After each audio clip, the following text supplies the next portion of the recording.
I call the Sweetwater County School District Number 1 Board of Trustees meeting for December to order. First of all, I'd like to welcome and introduce Manny Cruz from Farson Eden High School. We're very glad to have him here with us today. He's a sophomore at Farson Eden, and we're very happy that he's been able to make it, and the roads were good today, so make it possible for him to be here. So we invite him to participate at any point he'd like to do so. So thank you for coming. Yes, ma'am. If you'd stand and join, let's see, we were going to have some students. We have some students. We have some students coming forward. Come on, come right up here in front. Come right up here in front. You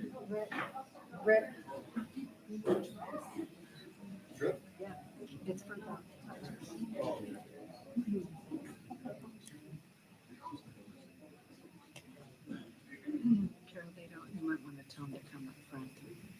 Oh, these students here? Yeah, there are videos. Okay. Are there any other students that need to come forward? Yes, yes. Come on, come on, come on. Okay, so now if you would lead us in the Pledge of Allegiance, please go ahead. Go ahead. Allegiance to the flag of the United States of America and to the republic for which it stands, one nation, under God, indivisible, with liberty and justice for all. Thank you very much.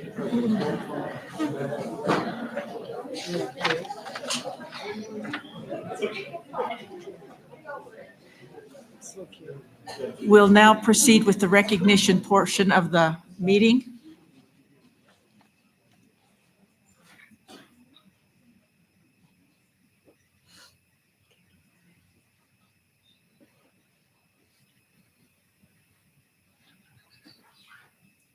Chair Jellicoe, members of the board, and Superintendent McGovern, could you please join us down for recognition?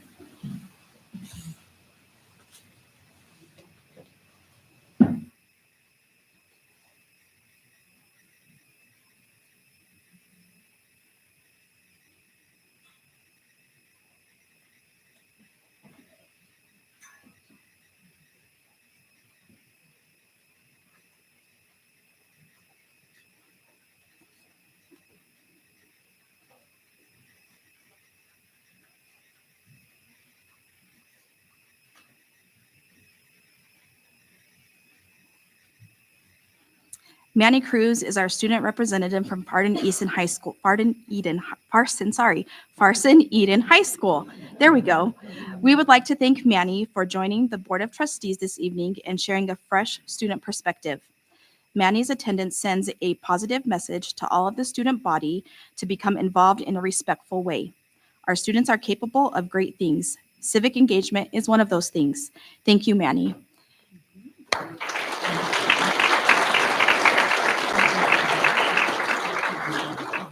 And Mrs. Rosanico, could you please join us up for a picture?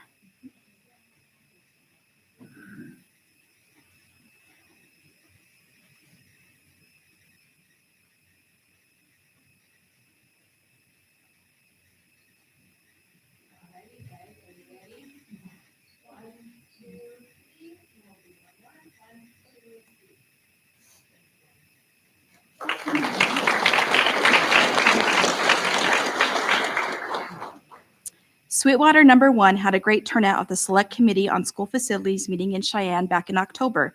We would like to recognize and thank Rock Springs High School students that testified at the meeting, Abby St. Marie and Kendall Tongwall. If you're here, could you please come up?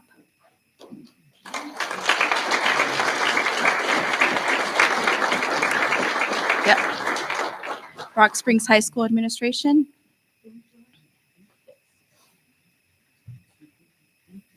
Thank you.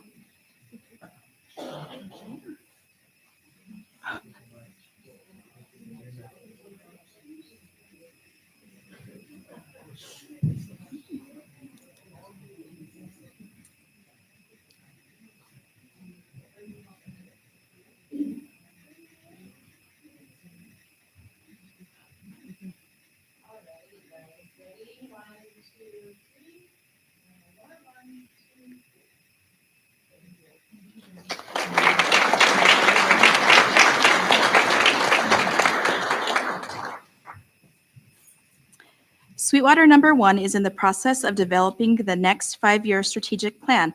A strategic plan is a roadmap to guide the district. The plan would include a new district mission, vision, priorities, action steps, and measurable goals. At the heart of this plan is the students we serve.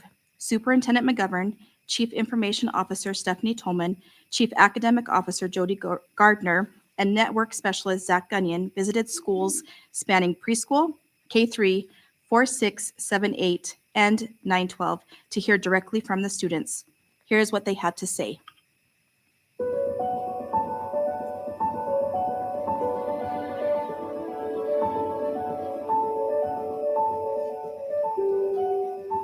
When you go to school every day at Desert School, do you feel safe? Yeah. And that people care about you? Yeah. And if you weren't there on next Monday, if you weren't there next Monday or next Tuesday, would they notice that you're gone? I would think so, yeah. Would they say, hey, where you been? Would they be worried about why you're not there? Probably, yeah. What do you guys believe in? Like honesty, respect, like having friends, being kind to teachers and stuff. What's one thing that you like about school? I can hang out with everybody that I like and stuff, and the assignments, like if I need help bad, I can get help from the teachers or the students. What do you want to do after you graduate? So I'm not sure if I'll go to college or not yet, but career-wise, I want to go into cybersecurity and hopefully be a pen tester. I think that's really cool. When you think about your favorite teacher that you've ever had, what made them your favorite teacher? So she has a lot of like structure, and she gives every kid like an equal chance, and the way she structures her class is really well put together, you know? And so I didn't have to deal with like feeling unsafe or feeling like I couldn't focus or work. She tried to make it engaging for us, and so that was really helpful for me. Are you excited to go to kindergarten next year? Yeah. You are? Okay. What is your favorite thing for lunch? The thing we had for lunch today, What was it? chicken with sauce on it and strawberries. But you guys have 2 brand new playgrounds. Tell me how come you like them? Because the construction did a good job on them. What is it like to be a Black Butte Bear? What does it mean to be a Black Butte Bear? A very small community and very comforting. Everyone's welcome, and just you will feel so fit in at Black Butte. Now, if you were talking to a younger kid who's going to come in and go through Sweetwater 1, do you have any advice that you want to give them? Work hard, stay on task, don't mess around. Definitely what makes a favorite teacher is just how they kind of build their class and like what they do and to help you out, and the assignments that they also give and how they work with you, and just build a kind of relationship that you wouldn't really have except for to call a teacher, that type of relationship. What's your favorite part of the day? Which Bez? I will be safe so I can learn and so can my class. I will respect myself, my peers, and my school. I am responsible for what I say and do. We do this because we're all part of the Honor of Teachers. That is awesome. Can I have a high five? How is school preparing you for the future?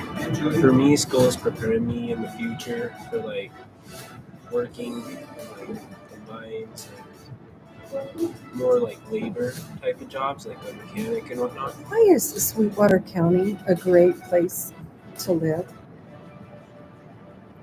People here are like more kind because they tend to know a lot more people here, and since like everybody knows everyone, that's not like, say, like New York, for example.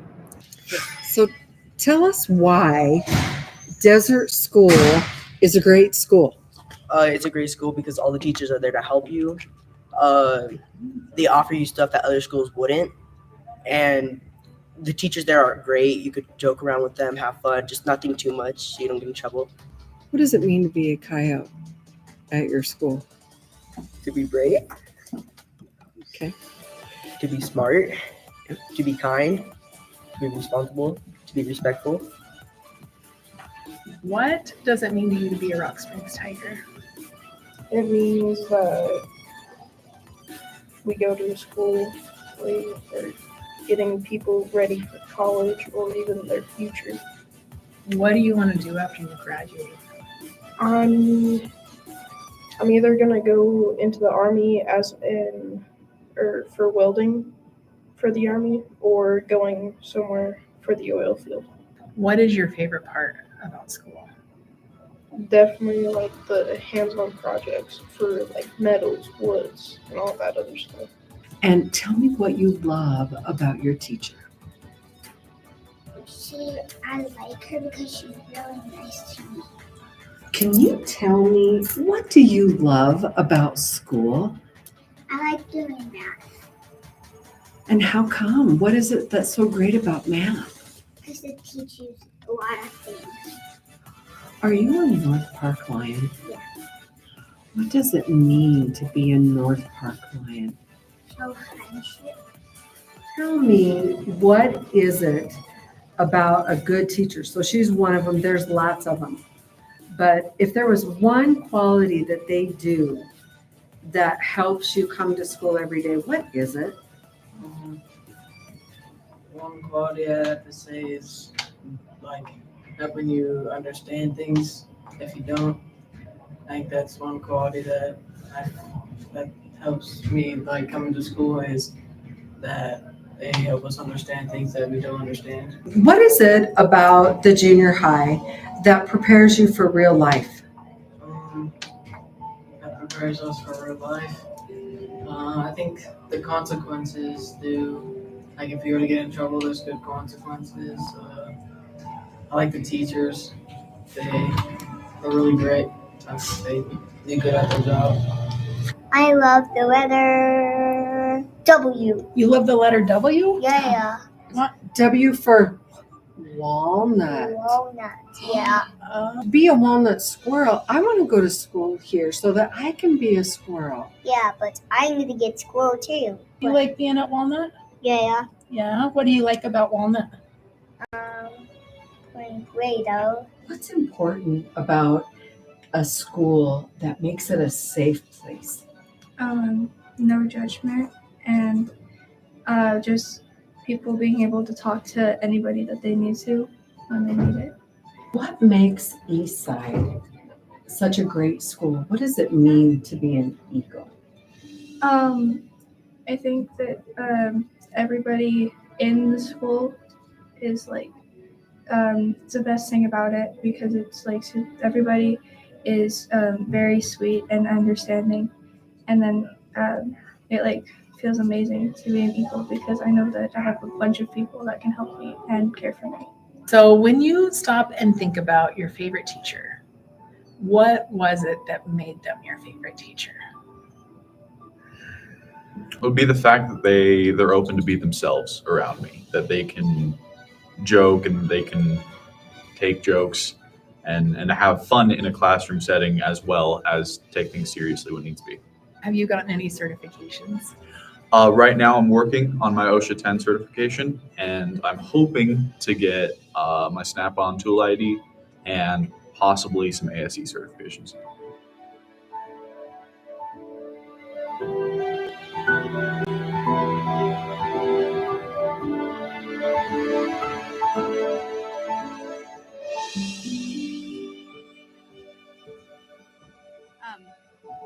We would like to thank the following students for sharing their perspective on the new plan.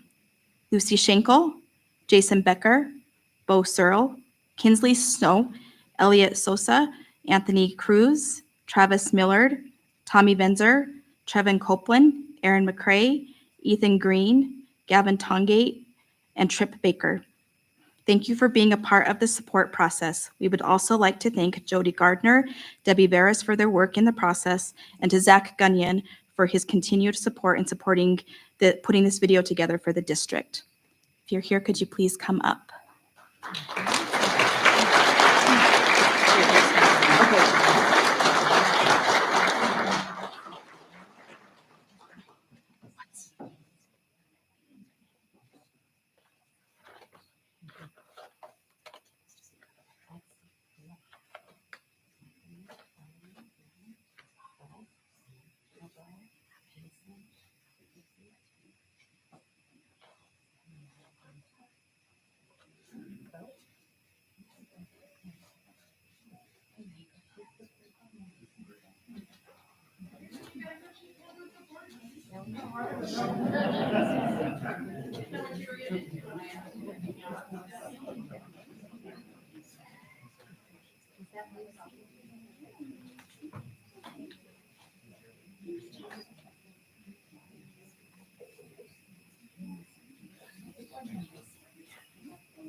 I have this. I just didn't.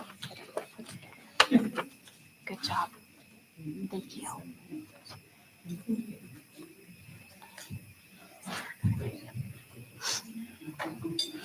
If we could get all of the administrators that are here to come up and support your students for a picture.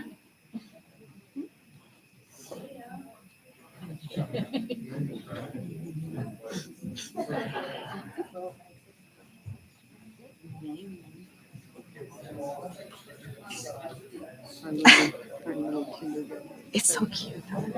So cute.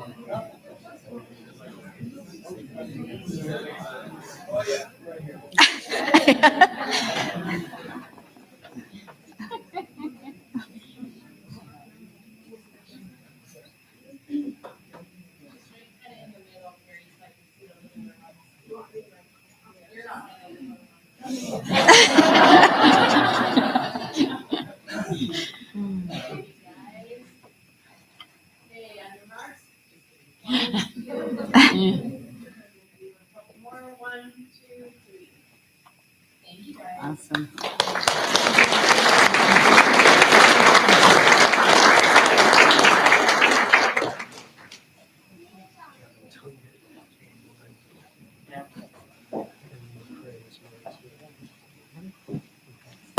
Congratulations to Desert View Elementary for their outstanding participation in the Wyoming Governor Summer Reading Challenge.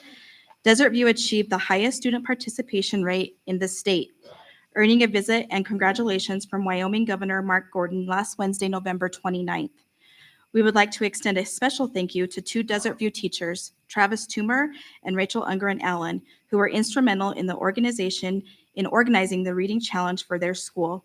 Their leadership and initiative in promoting literacy paid off, with the students reaping the benefits. The award assembly was a hit, with Governor Gordon receiving Desert View Elementary and Sweetwater County souvenirs to take back to Cheyenne. Thank you, Travis and Rachel, for your hard work and leadership. Well done, Mustang students and staff. So Travis and Rachel, if you're here, if you could please come up. Okay. And then Mrs. Blake, if you want to come up for a picture. Awesome. Thank you so much.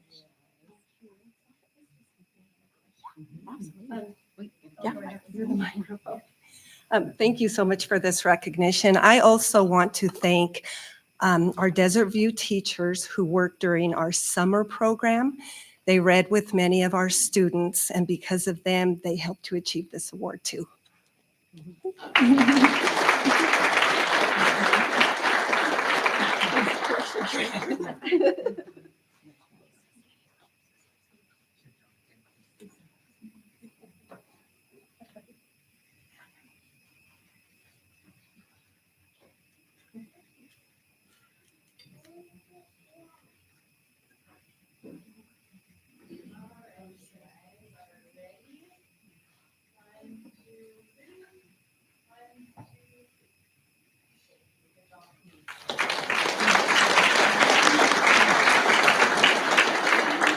Ms. Carol Jellicoe received a Senior Master Board Member Leadership in Learning Level 2 award at the Wyoming School Boards Association Conference held in November.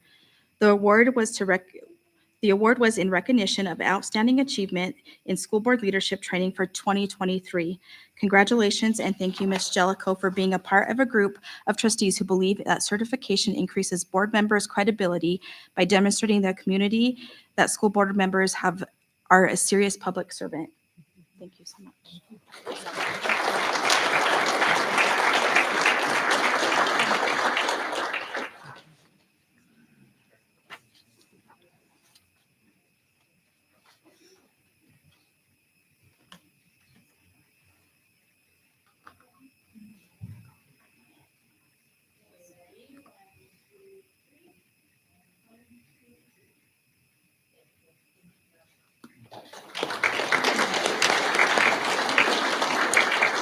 This evening, we continue the new tradition of honoring employees as they reach milestones for their service within Sweetwater Number 1.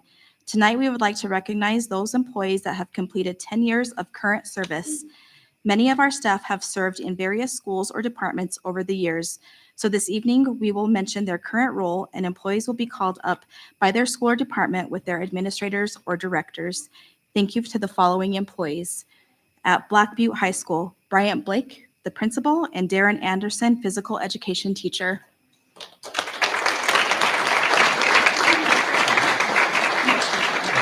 Good.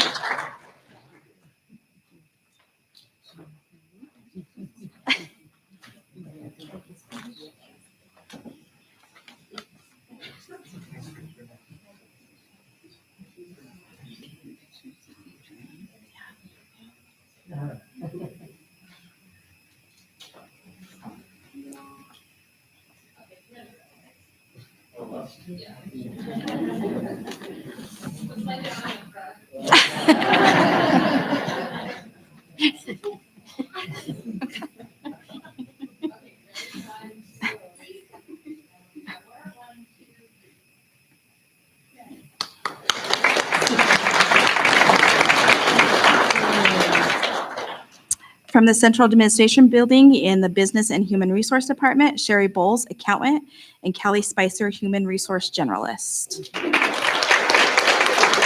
So if Mr. Duncan, Ms. Harvey, and Mrs. Bolton, if you'd like to come up.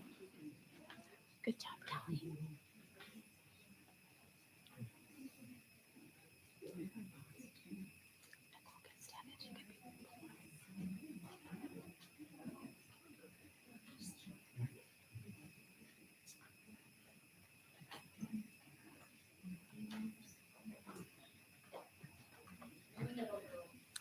Your name was on there, I saw it.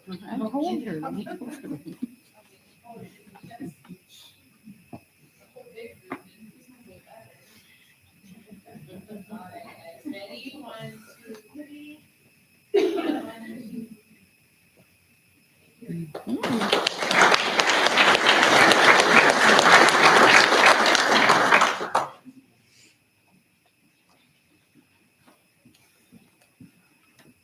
Okay, Eastside Elementary, Lindsay Parks, 4th grade teacher, and Tammy Rice, 4th grade teacher. Mrs. Searle and Dr. Wells, if you'd like to come up for a picture, please.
From our facilities department, Terry Bernadas, facilities supervisor, and Joseph Haruska, maintenance.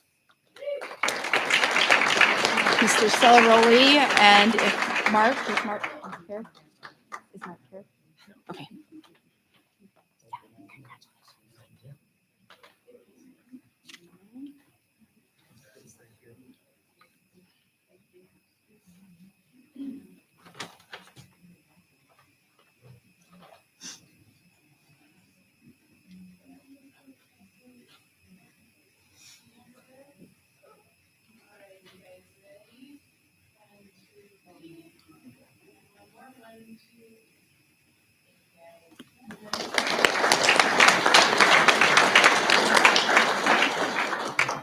I'll get it right the second time around. Farson Eden School, Emily Wise, special education teacher, and Christine Thorin, resource paraprofessional.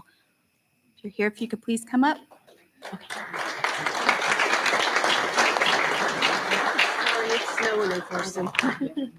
Thank you. Overland Elementary Early Childhood Education Program, Carrie Ellison, principal and executive director.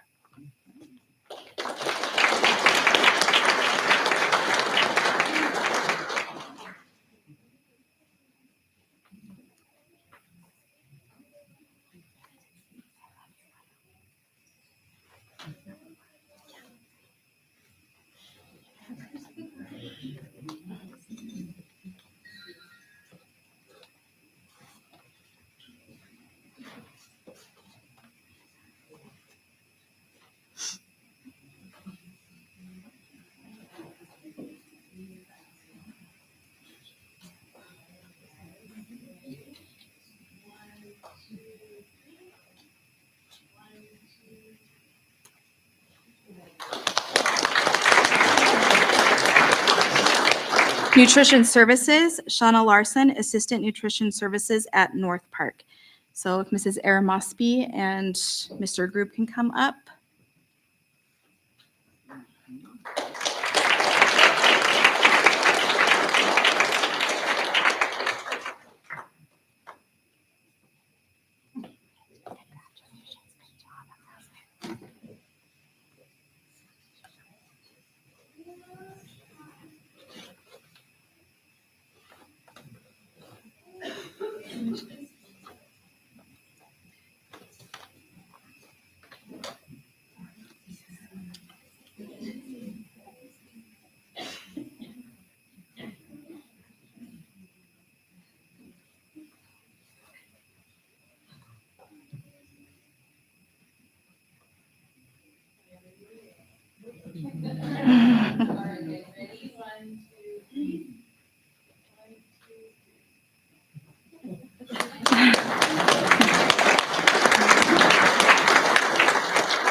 From Pilot View Elementary, Marissa Koval, 4th grade teacher, Lauren Reinders, 5th grade teacher, Michael Moore, I'm sorry about that, 6th grade teacher.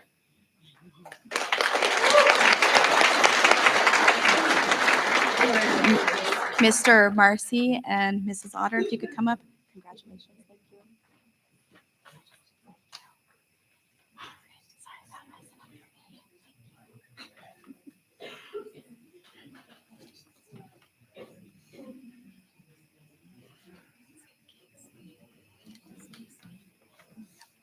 Thank you.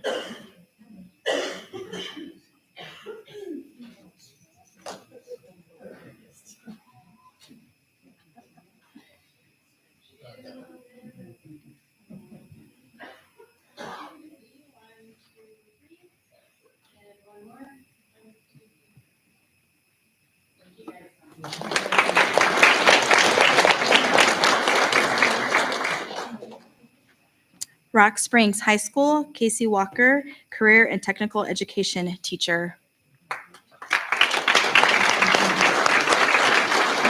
You guys are just choosing it. You just know how to do it.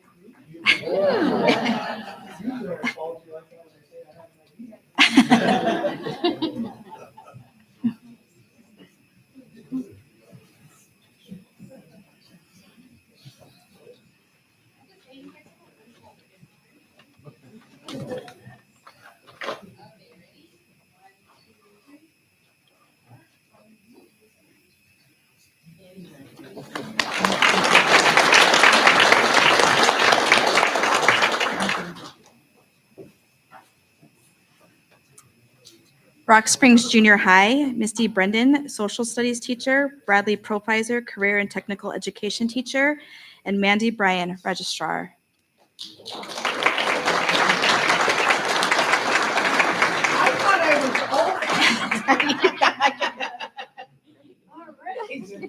Congratulations.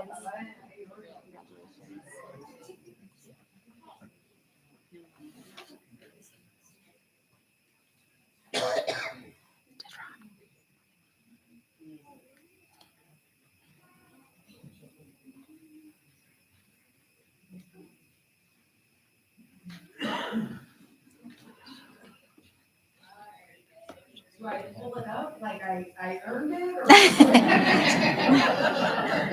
oh, now I'm touching you. I'm sorry. Just smile.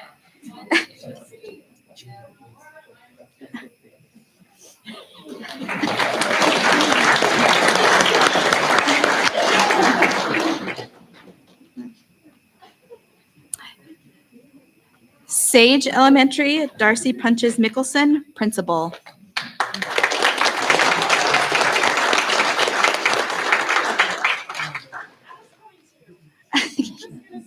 Go Adam.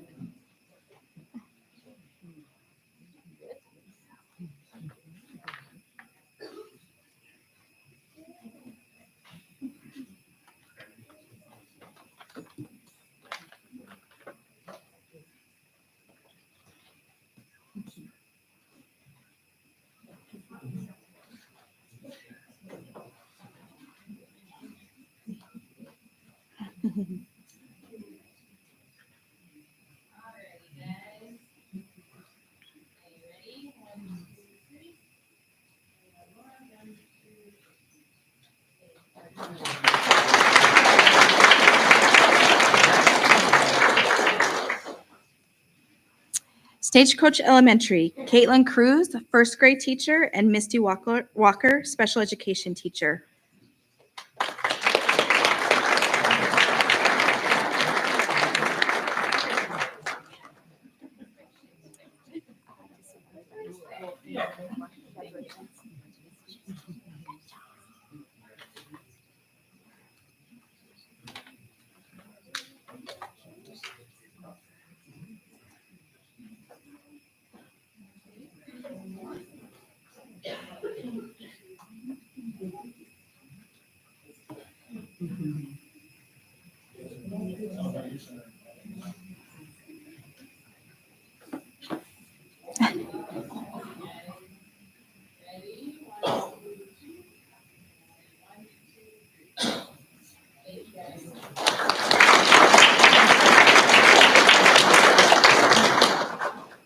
Walnut Elementary, Bree Westbrook, special education teacher.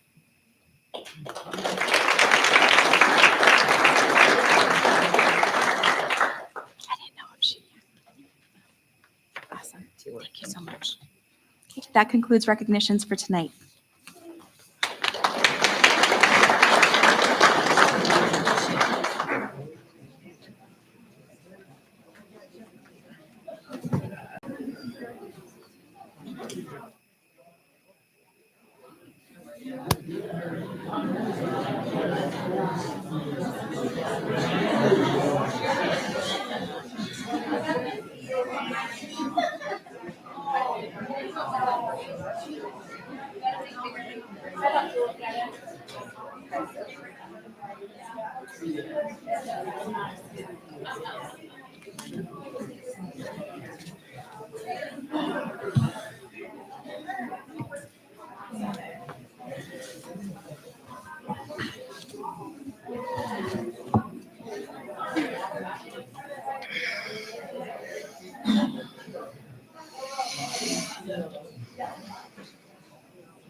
We are hearing very positive things about these recognitions for the years of service. So I think this board's going to find a way to make sure that that continues throughout the next several years. So if we can proceed with roll call, Mrs. Murray.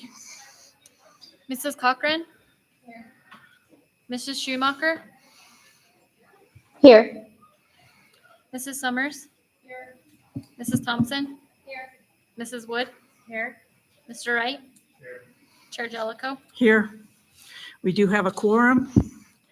I'd entertain a motion to approve the agenda with the addendum items. It's been moved by Mrs. Summers. Is there a second? Second by Mr. Wright. All in favor, please say aye. Aye. Opposed by the same sign. Motion passes. Okay, at the December meeting each year, the board reorganizes. So at this point, I would entertain a motion to nominate a chairman. Mrs. Thompson. I would like to make a motion that we retain the current slate of officers. That would be Chairman Carol Jellicoe, Vice Chairman Stephanie Thompson, Clerk Cole Wright, and Treasurer Andrea Summers. Is there a second? Second. Any discussion?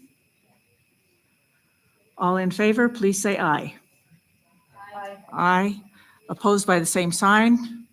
Motion passes. So we will retain the same officers for the 2024 year.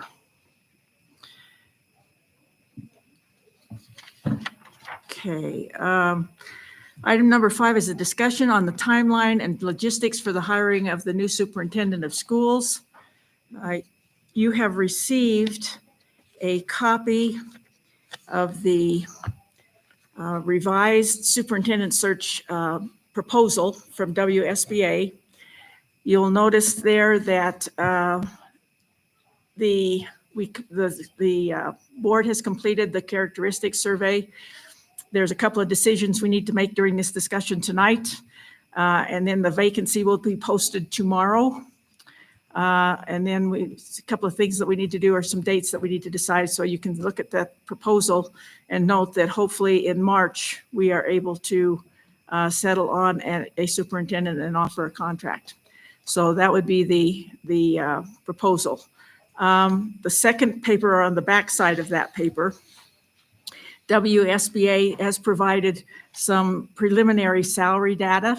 This is one of the decisions that has to be made tonight in order to to post the vacancy tomorrow. It shows the current superintendent salary is these are averages according to various reports, and you can see the documentation that's there, of $222,250. That is all superintendents in the state. So you have some with varying degrees of experience. So they would, as well as some newer superintendents. So that would be the state average. The approximate model generated salary is $136,000.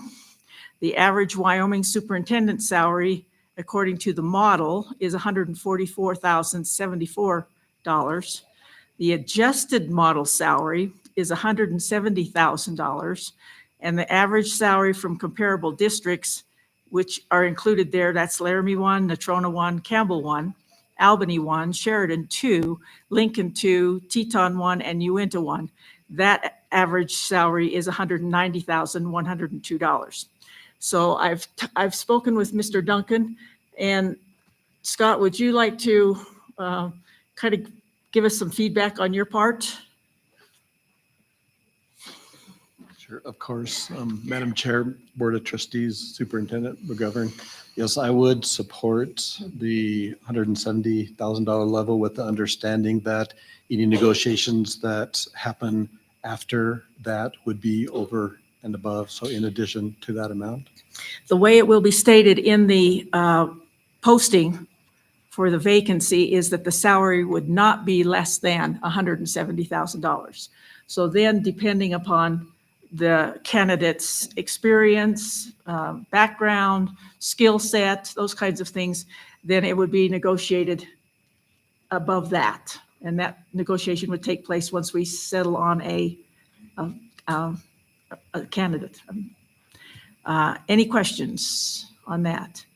And I talked with Mr. Duncan. I believe the $170,000 is a good starting place. Laramie 1, Cheyenne, is also advertising for a new superintendent. Their salary is $185,000. So I think we're within a reach of that, them, Cheyenne being a much bigger district. So I guess the discussion point at this time.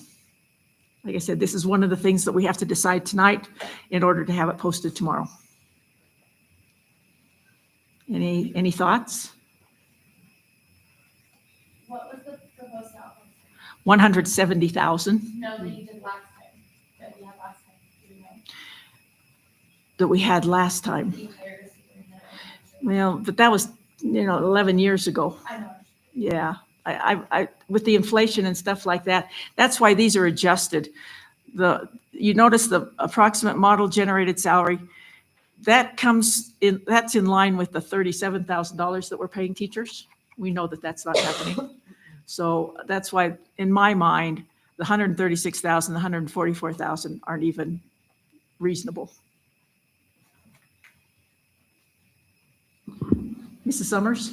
Madam Chair, could we have just an explanation of, we have this approximate model generated salary, the average Wyoming superintendent salary, and the adjusted model salary. Could we have a little bit of an explanation? I mean, that's a pretty wide range there, and the reasons for those numbers, because I think some of our community members might be concerned about 170,000 and, why is 170,000 in line? I know you talked about Laramie 1, but just, some more clarification on those numbers that we have on this paper. And then, why 170,000 seems to be in line with, a salary. Sure. I could do that. The approximate model generated salary of 136,000 means that that's what they recommend from and Scott, with the funding model, you probably are very familiar with that, but it's what the model generates for a starting superintendent. The problem with that is the model has not been adjusted in 15 years? At least 10. Yep, a number of years. And that amount is adjusted for a regional cost adjustment. I guess, and for us, that's about 5%. Yeah. So, but that's why those two are so low, is because the model has not been, we've gone through some recalibrations, but they haven't really adjusted salaries. That's why I said that in the funding model, we still get $37,000 for a teacher salary. Our starting teacher salary is $54,500. So by the time you figure inflation in and those kinds of things, that's how they came up with the adjusted model salary, is that it has inflation built in. It has over the last, I think it's at least been 10 years since they've done any adjustments. And that's one of the reasons that we're in the lawsuit that we're in, is because they have not kept up with inflation. Does that answer your question? Yeah, so that 170,000 then accounts almost for that external cost adjustment that hasn't been given by the state. Exactly. Yeah, if they'd have compounded the salaries like the 136,000 over the years and increased the COLAs, the ECAs and stuff like that over those years, that's how they come up with the adjusted model salary. So a lot of it is inflation. A lot of it's the external cost adjustment. Thank you, Madam Chair. Any other questions? Chair Jellicoe. Mr. Wright. I don't have a question, but I just say that I support the 170,000 minimum salary for the posting. I think if we're going to be competing with and comparing ourselves to, Laramie County, Cheyenne, even being bigger districts, I think that we want to attract a quality candidate.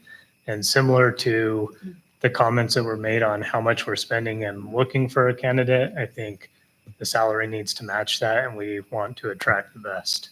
Okay. And again, this is just the monetary part. The benefits are on top of that.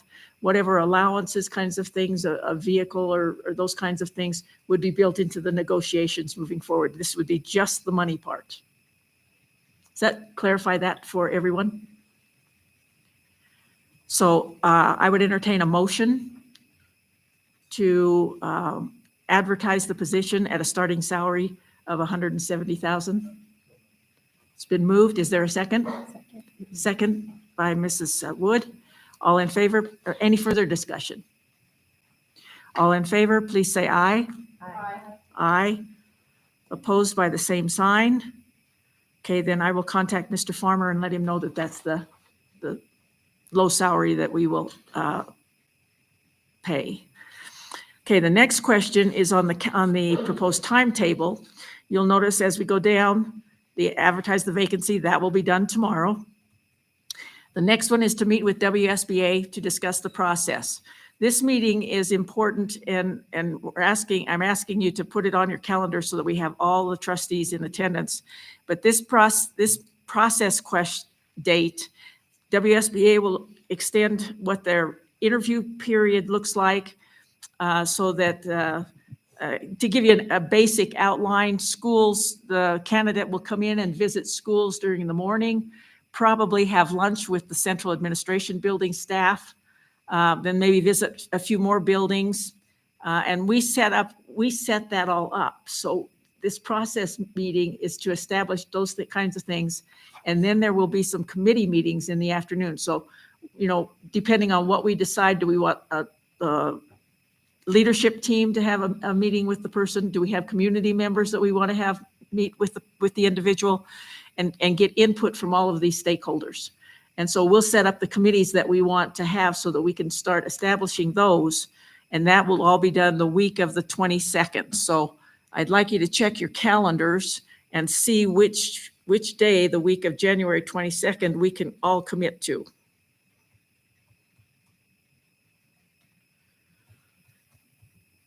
What do your calendars look like?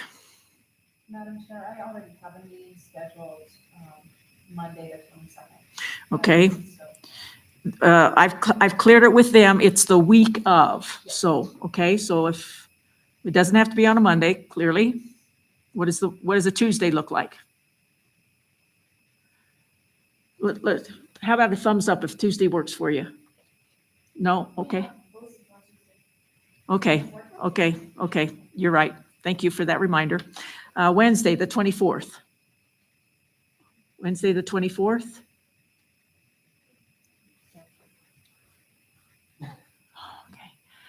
Thursday, the 25th. Thursday. Okay, we've got a Thursday, the 25th. Okay. Danielle, does that work for you? I apologize. Did you state a time or was this during the day? This will not be as long a meeting as the one in February. So I'm guessing maybe a 4 or 5 o'clock. 5 o'clock? I could maybe make the 5 o'clock work, but I would not be available at 4 o'clock on Thursday. So 5 o'clock. Okay, I will contact Mr. Farmer on that one too. So January 25th, which is Thursday, at 5 o'clock. Okay, so we've all got that on our calendars. And then the final one that we need to decide on is when we will go through the applications and establish the candidates that we want to personally interview. And that would be the week of February 5th. The reason that's pretty close is because the legislature starts on the 12th. And so we need to kind of get it done the week of the 5th. So what does that look like on Monday? Are we good on Tuesday, the 6th?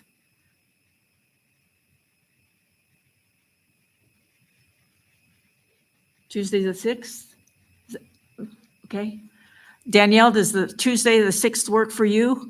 This is going to be a long one. This is going to be like a 5-hour meeting by the time we go through the applications. And do you know what time that would start? I don't at this point.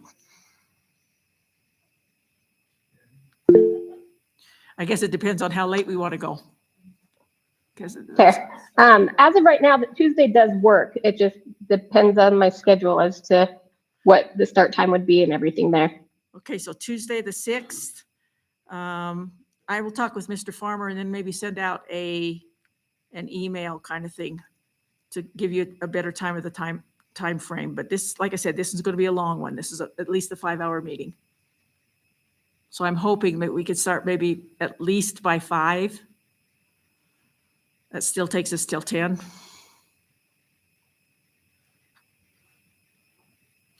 Okay, so I've got February 6th, and I will touch bases with them and see what they're going to, as far as what they recommend as the time, but we'll just keep it in mind, and then we'll go from there. Does that sound okay? So I've got Thursday, January 25th at 5 o'clock for the process meeting, and Tuesday, February 6th, probably no later than 5. Let's put it that way. Does that sound okay? Everybody's got it on their calendars, because we do need to make sure that we have all the trustees there for your input. Okay, then you can see the rest of the calendar there. Hopefully, again, by first part of March, middle of March, we have been able to negotiate a contract with a successful candidate, with the new superintendent beginning on July 1st, 2024. Okay, thank you very much. Those are the dates that I needed. Any further discussion on the process?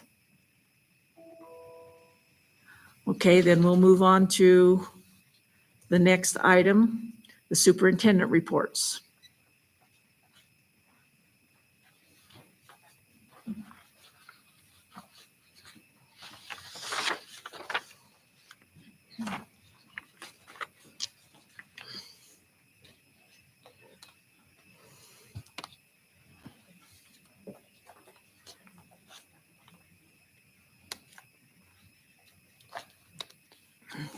Thank you.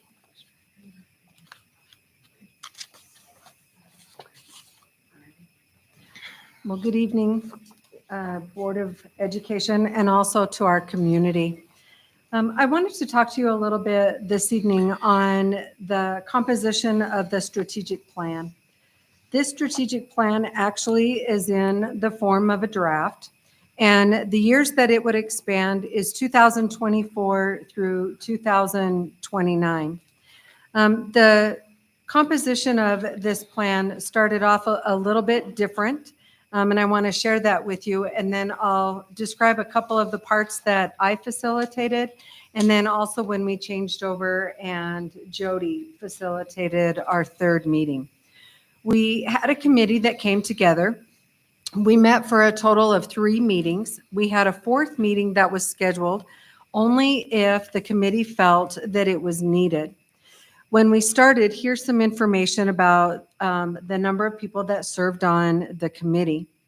When we first put out the information of those that were interested to serve on the strategic planning committee, we accepted all of those that were interested in being a part of the future roadmap for Sweetwater 1. When we first sent out the interest, we had 42 people that wanted to serve on the committee, and we were thankful we took everybody and welcomed them. Our first meeting started on September 9th, and we had 30 people that attended our meeting. So 42 signed up, and then we had 30 on our first one.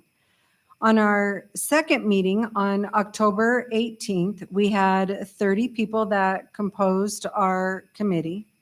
And then our final meeting was November 8th with a total of 27 people.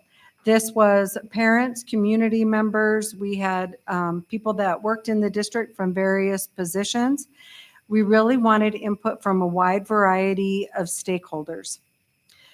Part of that process, in addition to the committee meeting 3 times, we held 13 special board meetings. So one of the ideas that was very important to the committee was hearing from the people that we work with and hearing from our community. So sometimes we open up our forums, we advertise for those as special board meetings. Other times we go directly to the schools, and that's exactly what we did for 11 of these.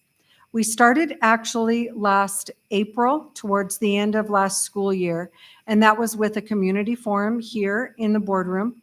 Then we had a special forum just for the district staff, and then we continued that process for this fall with the special board meetings.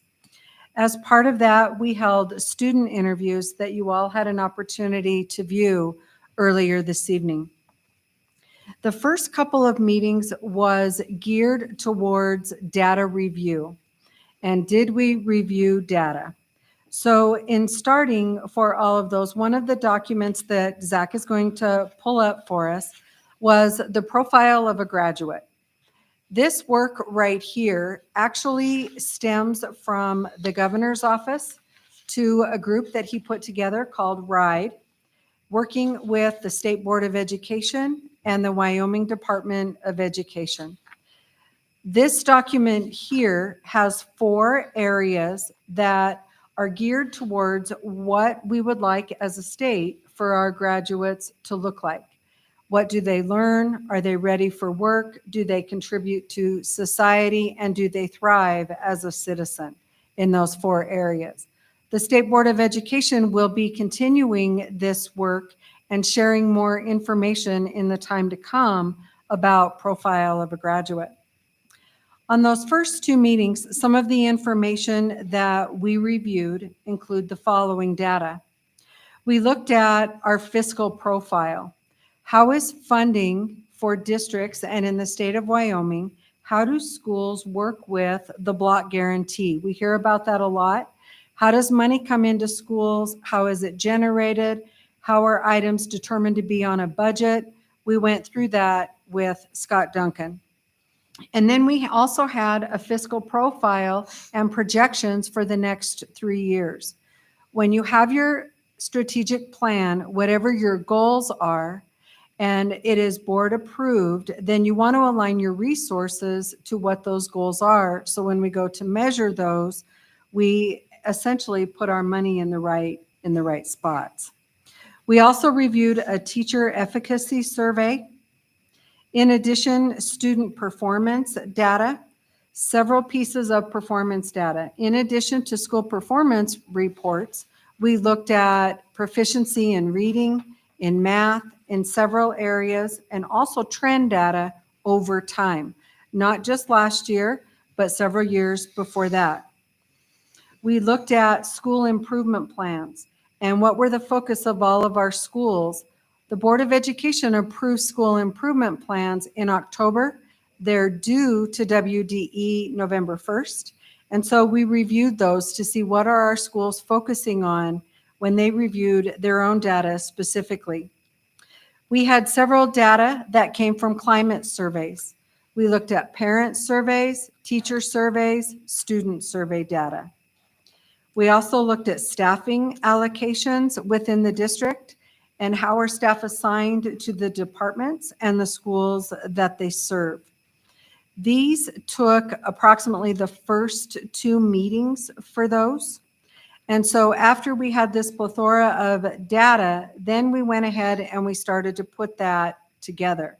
So when the strategic plan came forward, Jody facilitated that part. I didn't feel that it was right for me to facilitate a plan in moving forward for the district, and I didn't want any questions as to my direction or my input for any of those. So I think that's very important that the community knows that, and also that our Board of Education knows that. I was very comfortable on the first 2 meetings about data and performance and the current state of the district, but when it came to put it together, I shifted that to Jody. And with that, I'm going to let her talk to you a little bit about how that came to be, and then we'll finish up with our next steps. Thank you, Board of Trustees. So after analyzing all of the data that was shared in those first 2 meetings, each time we met, each member of the committee had a little placemat in front of them, and it had questions about their feelings about school, student success, teachers, education, and so they would fill out answers in their little placemat. And so we collected those placemats, and Kelly Murray typed up the comments from our placemats. So we decided to take those words from the placemats and create word clouds to share at the 3rd meeting as we were going into that 3rd meeting. So if you're unfamiliar with the tool, a word cloud, the more often a word is used, the bigger it becomes on the cloud. And so I just handed out a copy of those for you to look at, because you can see what the priorities were from the committee members based on the bold words compared to the smaller words, as we looked over the summary of what everyone's feelings were going into that third meeting. So teams read over the packet when they came to the third meeting and considered information from their placemats, notes, the data packets that they had. And we asked them, we created a Jamboard on Google, and they had to post words, thoughts, feelings toward all of the 8 topics that we really were trying to gather information for, including, and they were based on the format of our strategic plan rough draft that we had started with. And so we had a mission page, a vision page, goals, all of the actions, all of the pieces that were in the rough draft here. So then, after everyone completed the Jamboard, and I know Stephanie, Trustee Thompson shared, it got a little overwhelming with all of the Post-its on our Jamboard. And so when this was done, we used the words to create together a mission and a vision statement. And we used the consensus building technique known as FISTA 5. Unlike typical consensus building tools where each person only gets one vote, yes or no, FISTA 5 is a method used to gauge the general level of agreement of a group of people. And so that's why we decided to use that.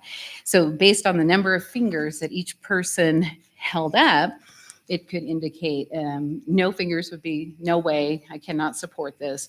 5 being yes, I can totally support this, and any number in between.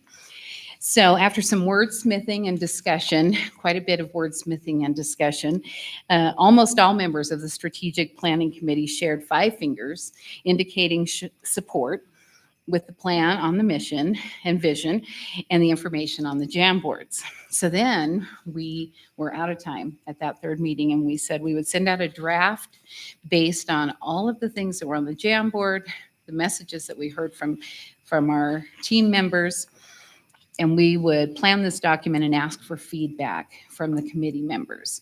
So then we went to work using those tools, filled out this rough draft as you have seen here, and 12 responses were received with feedback. And then we took that feedback and we went back to the plan, made a few modifications, and now this is the final draft of the rough draft. So at this point, this is your tool to move forward with or change as you would like. So that was the process. Thank you. Mhm. So our workshop earlier tonight was centered around reviewing the strategic plan. And as you look at it, you'll notice that there are some things that we have a letter to the community that we need to develop. And so we have a few things that we want to discuss as far as moving forward. So Superintendent McGovern, do you have something else? Yes, thank you, Chair Jellicoe. So as you can see, Zach had up the 4 pages. We'll go ahead and we'll go back to those. On the first page on there, as you can see, it has the new proposed mission and vision. On the left-hand side, the actions of what that mission and vision would look like. On the second page, that is the letter to the community that Chair Jellicoe was referencing. In the workshop earlier this evening, the idea was that a subcommittee of our trustees would get together to draft what does a strategic plan mean and what would be their focus. Because the district is looking for a new superintendent, one of the qualifications would be their abilities to be able to implement the strategic plan and be able to do those measurements according to what the Board of Education would like to see, or any modifications to the strategic plan as a living document. Down on the bottom of where the letter to the community was, there were 3 categories that essentially came from the committee when Jody facilitated the work. They fall into student success, community commitment, and a healthy environment. And underneath each of those, there are statements about what that would look like for our community, focusing on those 3 areas. In addition, when you go to page 3, it has the goals and the measures of student success. On the left-hand side, it has the goals that are there. And just very briefly talking about those, on student achievement, we are looking for increasing student performance. But as all of our teaching staff knows, is that Y-top proficiency scores are like a bullseye on a wall that continues to move round and round. And so there isn't a percentage on that one because those cut scores, the target scores can change, but the idea is improvement. And then we'll talk a little bit more about what that would look like in those measures. And you'll see the goals for relationships and for emotional well-being. And then the accountability, holding each other accountable, holding the district accountable in our performance reports. On the final page that goes through, it was really important that we hear from our teachers, from our community members, and from our students. The student quotes come from the video that was played earlier this evening in the recognition. And the community quotes and the teacher quote, they came from the documents that Kelly Murray typed together from all the responses from the committee. So you can see we tried to paraphrase those into the most important things that we felt that we heard from the committee, from our teaching staff, from community members, etc. Over on the right-hand side, it has district stats, and this would be a very quick overview for someone that was coming into the district or even for a yearly review. So what we're looking for on this one is when you look at the stats, it has 21-22 because the current data for 22-23 has not been released yet. So parts of this document is they're a living document so that we would change those reflecting the current state of the district year by year or whenever the board would like that updated. In moving forward, the next steps, if you take a look at the bottom, there's some changes that have come just from the workshop earlier this evening that are a little bit different than this proposed draft. So as you can see, we've had the input meetings that I mentioned earlier. Those are the special board meetings. We've talked about the different dates that the committee went ahead and met, but here's what we would like to do to change that just a little bit. So here we are at the December meeting, and with the feedback that we've received so far, on Wednesday, the district leadership team will be meeting in the morning. We realize it's very busy and Christmas vacation is coming. But what we would like to do is go over this process with our administrators and our directors and share that information because this will make a difference with what their mission and vision is at their schools. And it could be for revision for their schools, or it could be that their plans stay the same. But we'll talk about that at our leadership team on Wednesday. Then once we return back to school in January, we realize it's pretty crazy right now. So when we return in January, one of the tasks that we would ask our leaders is to visit with their schools and visit with all of their staff. So walking through what this process is, we'll go into detail a little bit more so that everyone is on the same page. And then also share and gather input from your school staff. Certified staff, classified staff, and then also for the PTOs that are at each one of the schools. That way it reaches our community engagement a little bit more. So all departments, but I know we've got some of our administrators here. We'll talk about it more on Wednesday. But it'll go out in January when we return. And then we can bring the feedback back to the Board of Education in February, share that information. One of the other strategies to get more input at this point in January is to send these 4 pages out on Parent Square with a link. So that way our community members can provide very specific feedback and take a look at this document also. So we're really going to try to take an extension. The work of the committee actually should be very much commended for the people that served. They dedicated their time. They gave approximately 7 hours to the work that we did, and this was all on their own time. So out of respect for the Strategic Planning Committee, we really believe that they have taken this work and done a wonderful job, taken it as far as we can, and then now we'll do some more strategies to gather input, bring that back. And trustees, if it's okay, we'll bring more feedback to you in February. Let that go out to the community even more and perhaps take board action in March. Any questions or comments? I think I'm looking forward to the input from the various groups moving forward. I also want to thank the committee for all the work they've done. I think in total about 7 hours. So to all those people on the committee, thank you very much. We appreciate your help. This is a lot of work in a actually 7 hours sounds like a lot, but it's a very short time to get this accomplished. So thank you very much to all those out there who participated on that committee. And at this time, any other comments?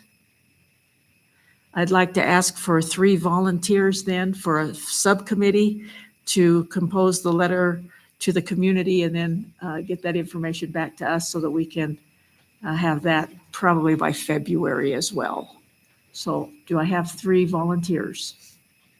Mrs. Thompson, Mrs. Summers, Mr. Wright. Okay.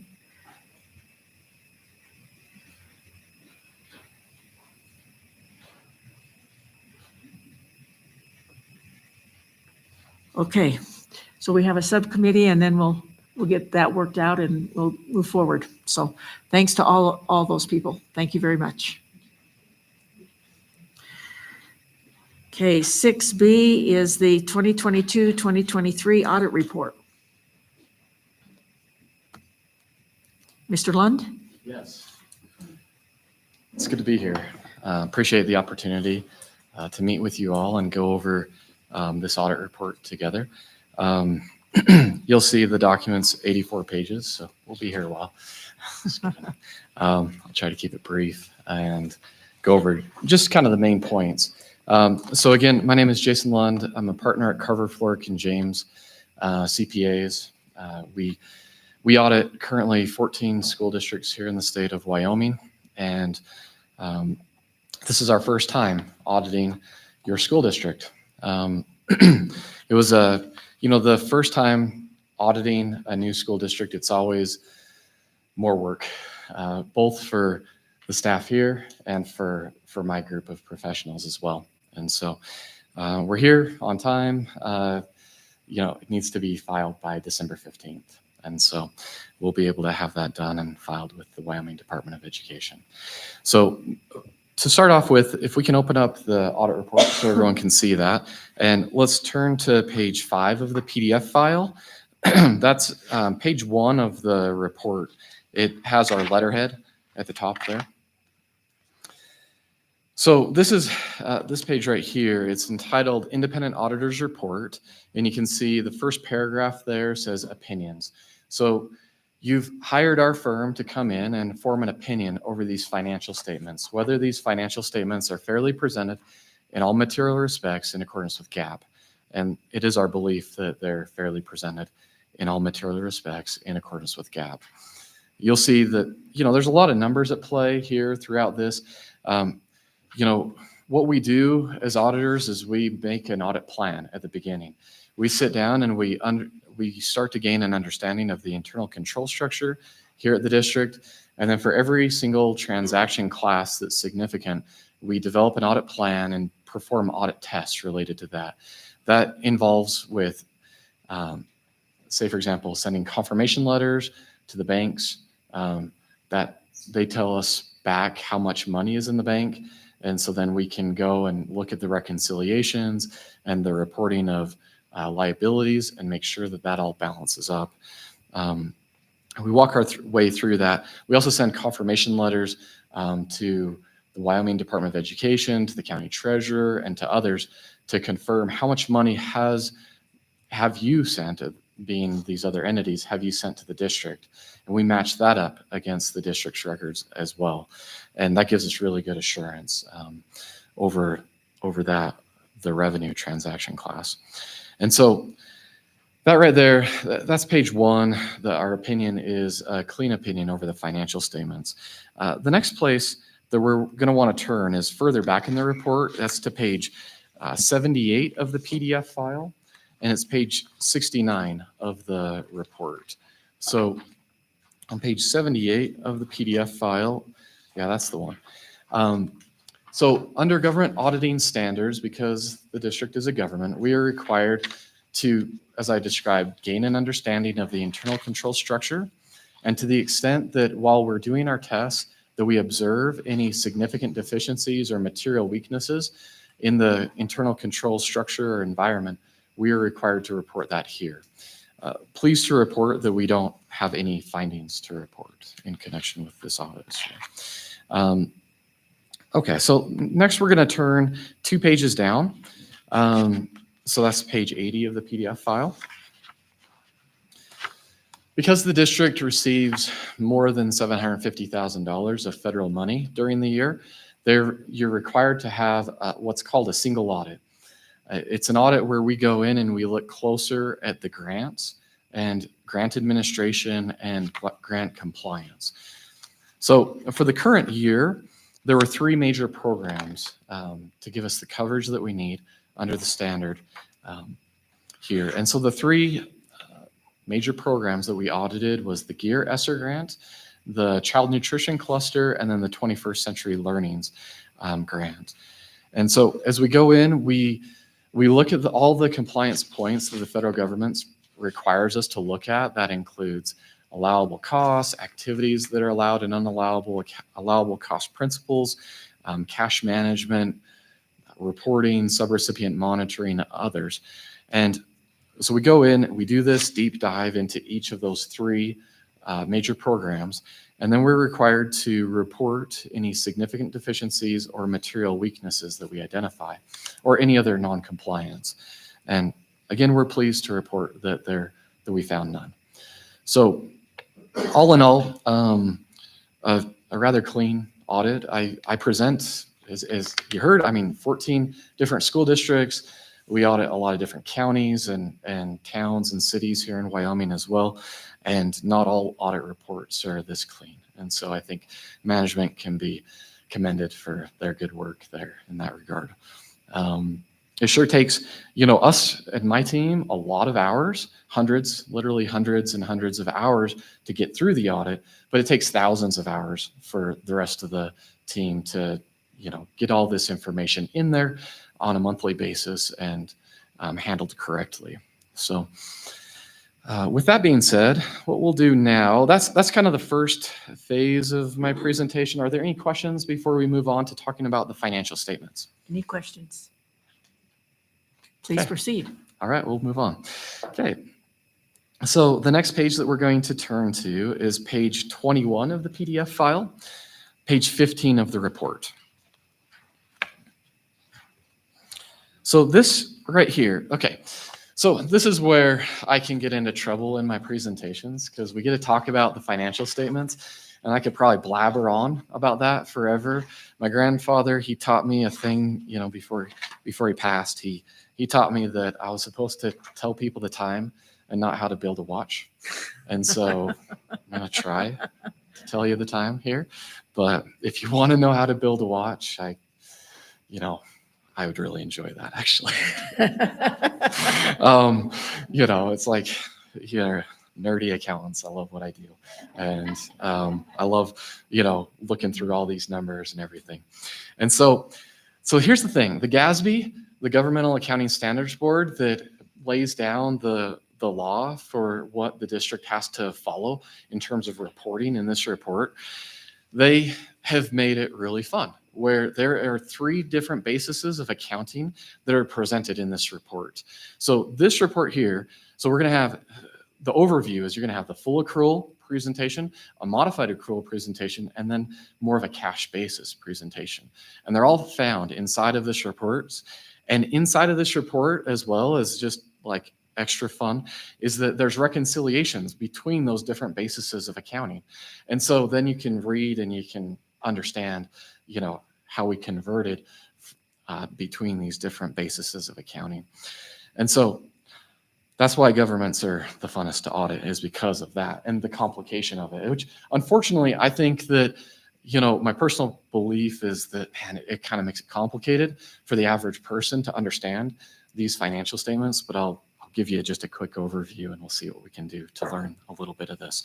So this statement of net position right here, this folds together all of your short-term and your long-term assets, all of your short-term and your long-term liabilities. So this is presented on a full accrual basis. Things that are listed in here that are, you know, big non-cash items, down in the liability section, you'd see there's the net OPEB, stands for other post-employment benefit liability, and then the net pension liability. There's those lines there. Other big non-cash items that are on a full accrual basis is the capital assets that are listed up above. And so overall, the net position here on this statement, it didn't change much as compared to last year.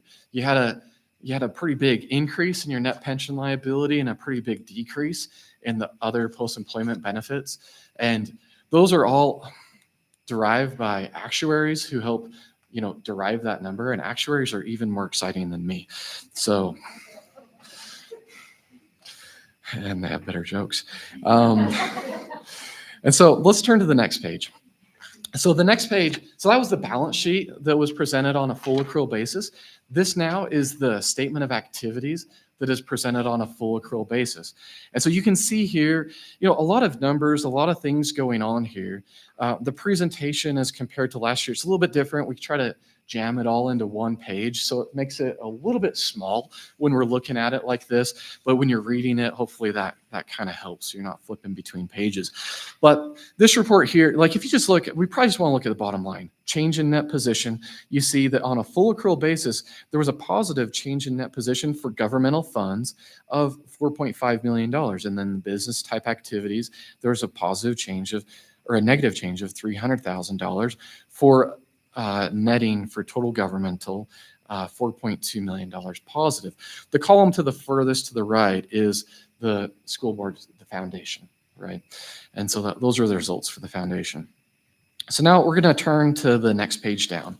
This is the governmental funds balance sheet. This is presented on a modified accrual basis of accounting. It does not contain all long-term, it doesn't contain long-term assets or long-term liabilities. It does contain more short-term assets and more short-term liabilities. And it's presented here. You can see overall, as you kind of scan through there, healthy fund balances overall for the governmental funds. Let's go ahead and turn to page. So page 18, we can scroll through that for just a moment. That's the reconciliation that I'm talking about. That's like right here in the report. Normally, reconciliations are found in the back of a closet or something like that after they've been done. We get to put them into a report, so that's fun. Now, going to page 19. This is the statement of revenues and expenses and changes in fund balance. So this is presented on a modified accrual basis of accounting. And you can see some of the differences here. There was overall a change in revenues as compared to last year. Last year, there was $105 million of revenue. Now it's down to $93 million of revenue. So a bit of a decrease in revenue, but then there was an increase in the expenditures as compared to last year. And you can see that over in the right-hand side. So overall, there was some negative results in terms of the net position, but I think if you look at it over time and you look at last year's results, you know, I'm not too surprised because there was some positive changes in the fund balance last year. And so that's that page. Let's scan to the next page on page 20. Again, we've got another reconciliation. This is the reconciliation for the income statement. The other one before was more for like the balance sheet items. Let's keep scrolling past that to page 21. This is the statement of net position for proprietary funds. And you can see here the proprietary funds. You've got the food service, you got your non-major funds, and then the internal service fund there as well. You can see the overall for the food service, we see this throughout the state that typically in a deficit position, and it's typically a result of, because now this one, again, it goes to a different basis of account. This is full accrual because proprietary funds are required to be reported that way versus governmental funds, which are not allowed to be reported that way. And so this food service fund is negatively affected by both the net pension liability of $1.3 million and the OPEB liability as well. And so those are some long-term liabilities that are kind of pushing the overall net position for the fund of the food service into a deficit position. If I may, for just a moment. Yeah. To the trustees, one of the reasons that this is a negative and has to be helped with the general fund is because there is nothing in the funding model to support food service. It's intended that food service be self-sufficient, and there's not one in the state that is. So that's why we have to support it. That's right. And, So that's a just- very good observation. So let's go to the next page and we'll kind of observe that there, that you'll see the negative change in the net position. Again, there's some non-cash items there. There was some increase in the net pension liability that's factoring into that. But there's also the federal sources. There was a change in how the food service fund was funded from the federal level as we get out of the COVID years, where it was everybody, or well, not everybody, but most people qualified for the free and reduced lunch. And so there was a large decrease in the amount of federal sources as compared to last year. It's about half of what it was last year. So with that being said, I could go on longer, but the question is do you have questions? And would you like me to talk about anything more? You know, we have additional footnotes to the financial statements that are at the following pages here, and they go on, and I'd be happy to talk about anything there that's more specific. Further questions or comments? Okay. Anything else you'd like to add? No, just appreciate the opportunity to serve the district here this first year and look forward to working with you all in the future. Thank you. Thank you for coming.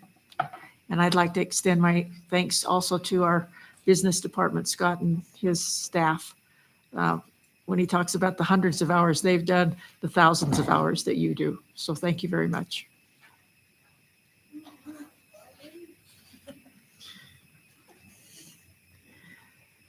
Okay, item C on the superintendent's report is the funding model overview and fiscal update. Mr. Duncan?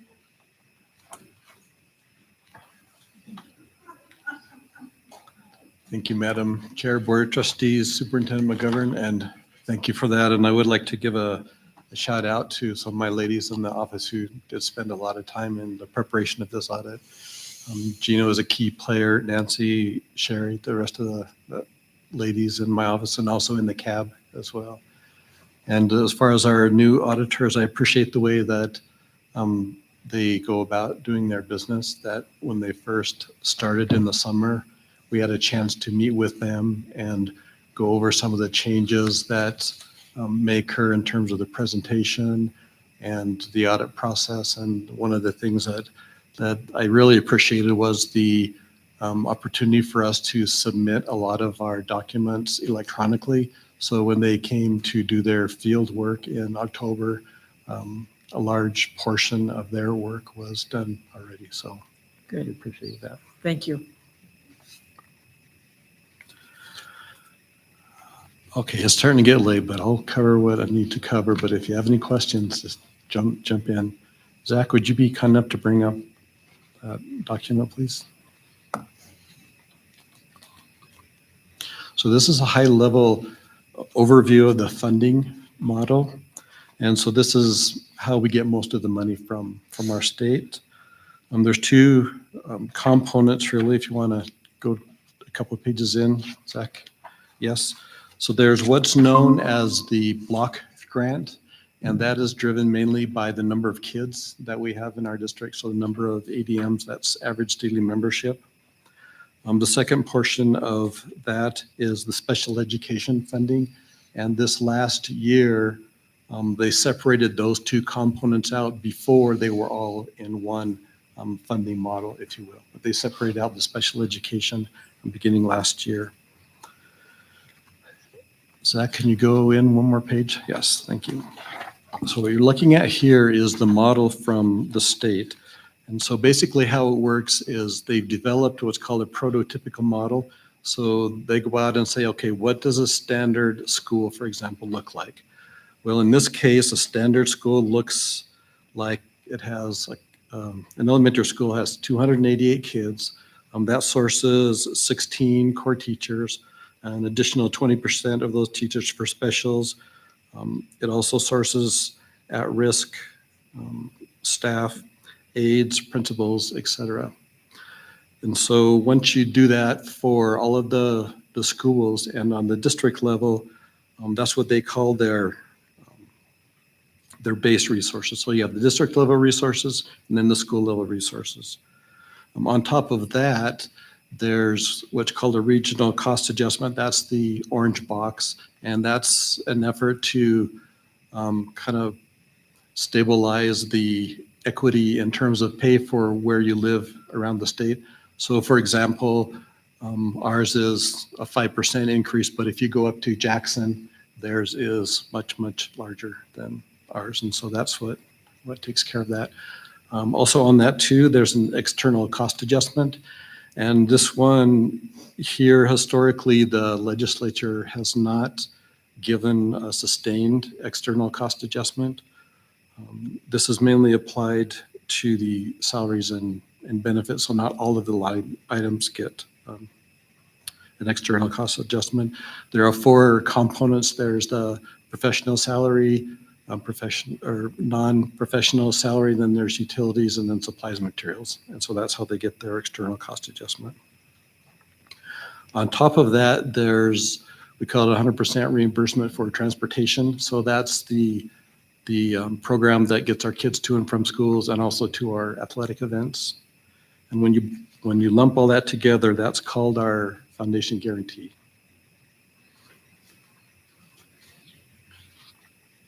Could you go another page, please, Zach? Okay, so this is a breakdown of that total funding. So it includes the guarantee of about 66.6 million, and then the special education component of that of about 13.3 million. Okay, one more page, please. 2 more pages, please, Zach. Okay, so this slide kind of tells a little bit about how the revenues come in. I'll also talk about what the difference is between being an entitlement district and a recapture district, and then touch a little bit about probably one of the biggest takeaways in terms of the model, and that's the concept of local control. And one more page, please, Zach. Okay, so the money starts really when we as taxpayers or the mines, for example, the companies, when they write a check for their tax assessment, it'll go directly to the county treasurer, except for the production taxes, the ad valorem taxes. Those go to the Department of Revenue, and then they go to the county treasurer. So as an individual taxpayer, when you write a check, take it down to the county treasurer, they collect all of those, and then they distribute it out to the taxing entities, so the school districts, the cities, the towns, whatnot. So for us, when we get that money, it comes into the general fund, and it goes to count against our funding for the amount that is calculated for our guarantee. So as I mentioned before, the total guarantee is 66.6, and that's based on our students' ADMs of just shy of 4,948.99. And that works out to be $1 per ADM of a little over 13,000, almost 600. Okay, next slide, please. So this explains what happens when you get more property tax in than your guarantee amount. So if you come in and have more property taxes than your guarantee, you, at the end of the day, you have to give that money back to the state. That's called a recapture district. When your property tax collections are less than what your guarantee is, that's called an entitlement district, and we are an entitlement district. So we get the money coming in for property taxes plus a supplemental amount from the state to come up with our total guarantee amount. Next slide, please, Zach.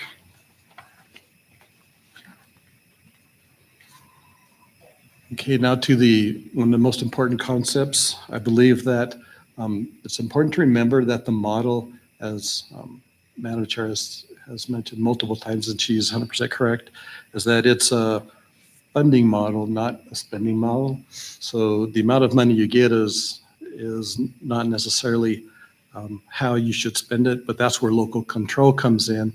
And the good thing about local control is that you can decide at the school district level what is in the best interest of the kids and the district. So you don't have to spend the model how it comes in funding wise.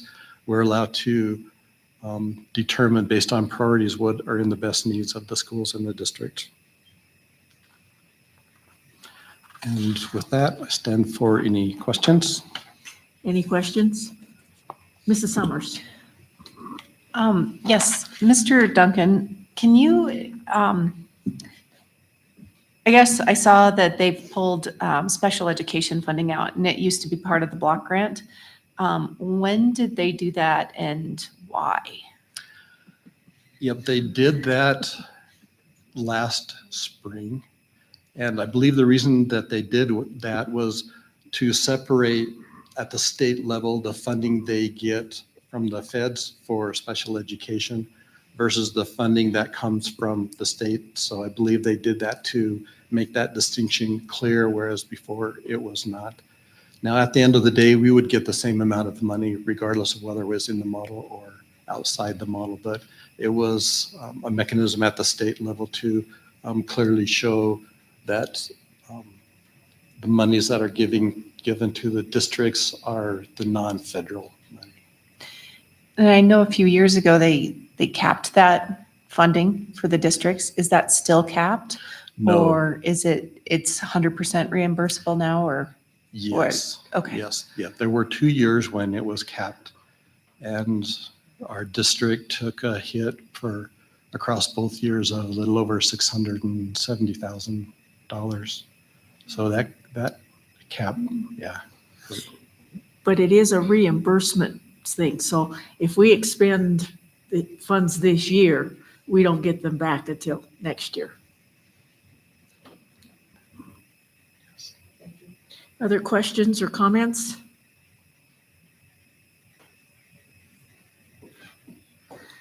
I guess the point of local control is really becomes apparent when you see that the funding model provides $37,000 for a teacher's salary. There's not a district in the state that can pay $37,000 and expect to get a first-year teacher. You know, as I said earlier, our base is $54,500. So you can see with that gap, that's why we have to creatively move things around in order to be able to pay the salaries that we have. That's one of the reasons our class sizes are larger, is because we have to get that money from somewhere.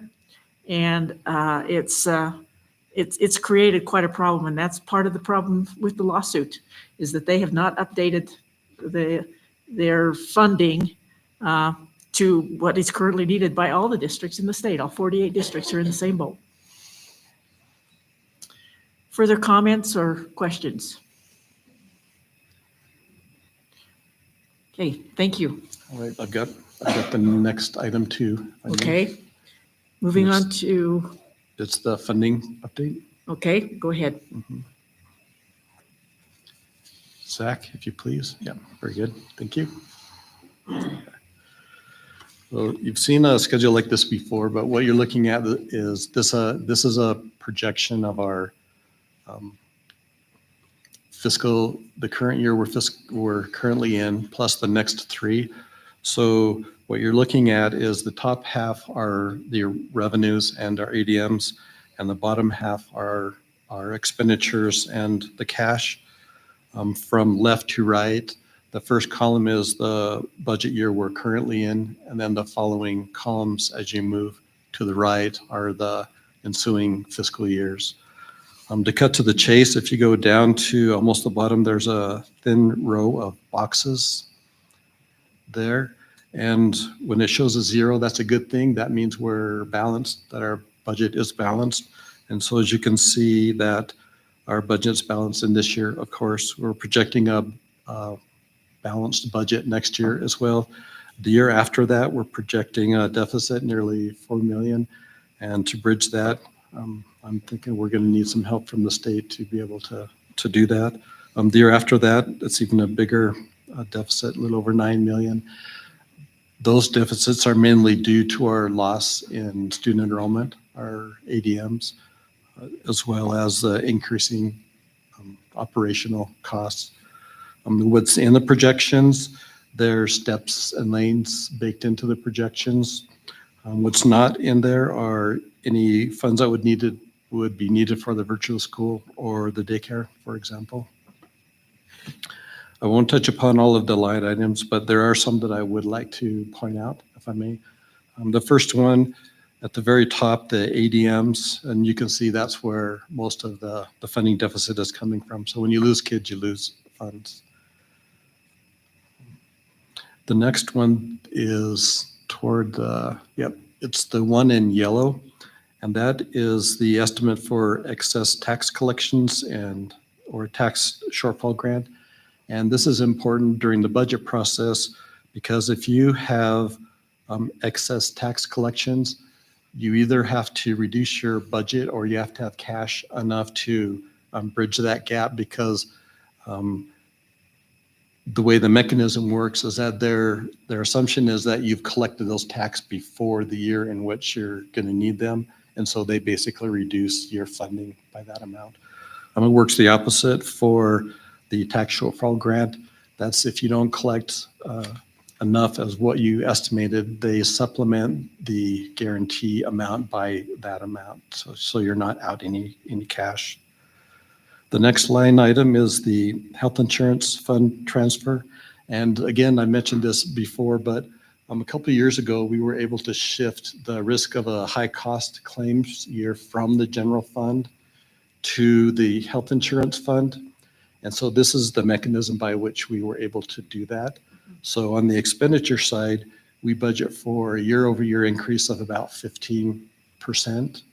And that's probably the top end of a bad case scenario, maybe not the worst case, but a bad case scenario.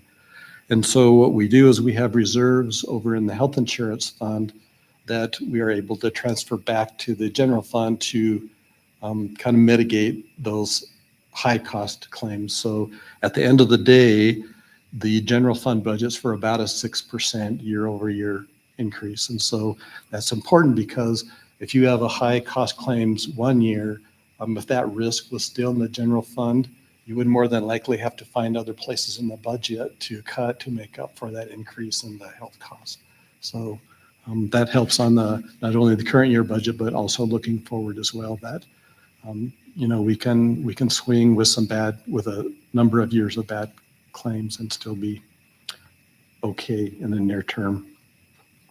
The other line items, to go down to the expenditures, there's an estimate for special education and transportation. And again, those are the 100% reimbursables, if you will, but there's an estimate in there for what those costs will be.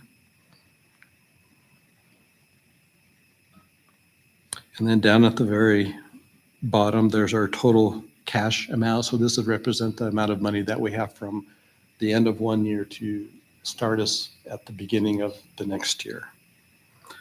And as of a note, there's a reference as to what 15% of the foundation guarantee would be. And that's important because we're limited to the amount of cash that we can have on hand in any given year. that used to be 50%. They raised it to 30%, but that sunsets, I think, in the fiscal year 2027.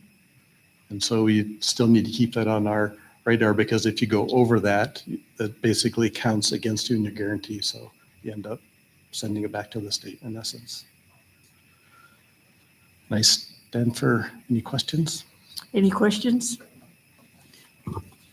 Mr. Wright? Mr. Duncan, can you help me understand how you project ADMs? Yes. So what we do is at the beginning of the year, we know how many kids are in our district.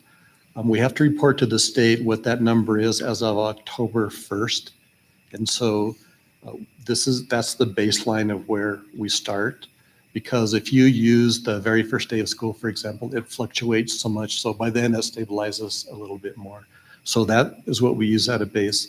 And then to that, we apply a factor of what we normally lose throughout the course of the year.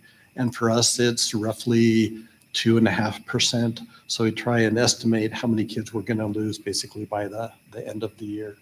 And as we get closer to the end of the year, we're able to refine that number. So when we come back in and do this, in the spring again, hopefully we'll have a better number of what those ADMs are. So that's how we handle it in the current year. And then the following years are much the same. We try and estimate what we think the counts are going to be as of October 1st, and then count in the number of kids that we think we may be losing during the course of the year. And so we'll do that for 1 year out and then 2 years out. So you mentioned that like the majority of the deficits in these numbers are based off of like a continued declining student population. So is there some percentage that's declining over time that you're assuming? One of the reasons I'm asking is just to understand all the discussions we've had with growth in Sweetwater County and the various jobs and so forth we anticipate coming to this area. And I'm just curious if that has any impact into how you figure out these numbers.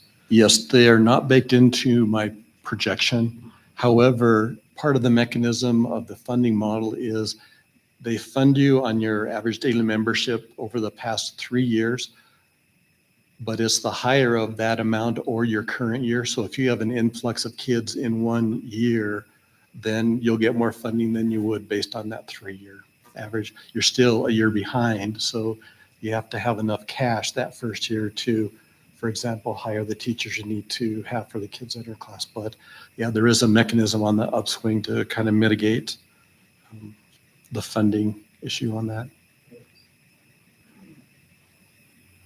Any other questions? Thank you.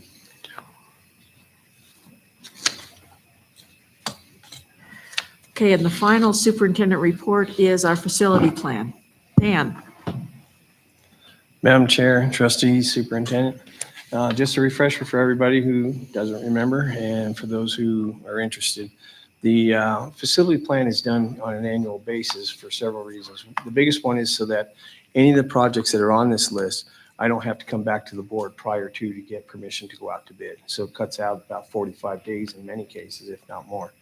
The other is the School Facilities Commission requires me to turn in a 5-year plan every year, and it has to be approved by the school board before I can turn it in. Now, the reason this plan is different than the last 19 years is because state statute says that your plan has to be a long-range plan. Now, there is no definition for long range, but this year, Bureau Veritas was hired by the state of Wyoming to do a long-range plan, and it projects out 20 years.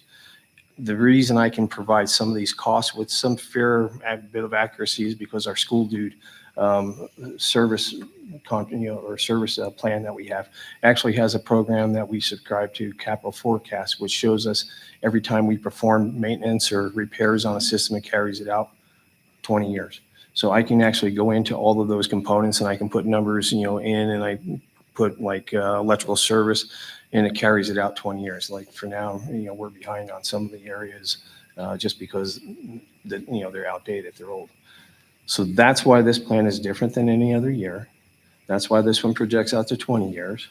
You see there's a little footnote up there that references the state statute. There was also a state statute in there that I will do prior to turning this into the state of Wyoming for their approval, is I can actually get some reimbursement for district expenses, providing the project has been approved and I've notified them that we will have district expenses on those projects. If it gets approved when my time comes to go before the SCD, that means we can turn in even some labor issues and have it reimbursed under major maintenance accounts. So if anyone's looked at this and has any questions, I'll answer any questions you have. Any questions?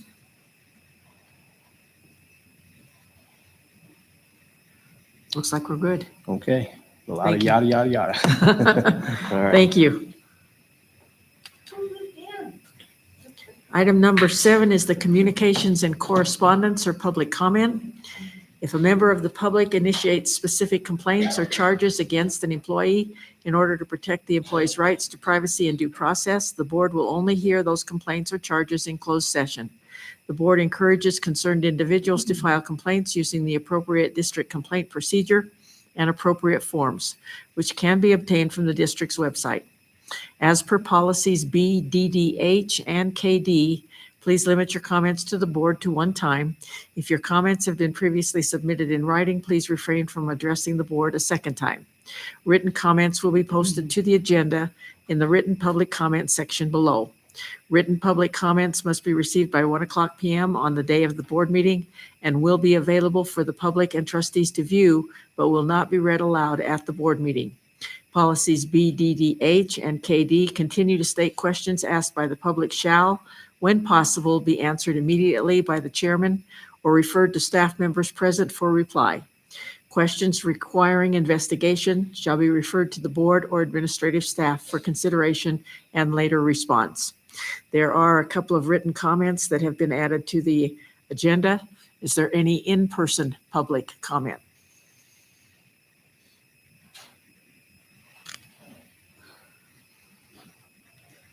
Good evening. Can you hear me?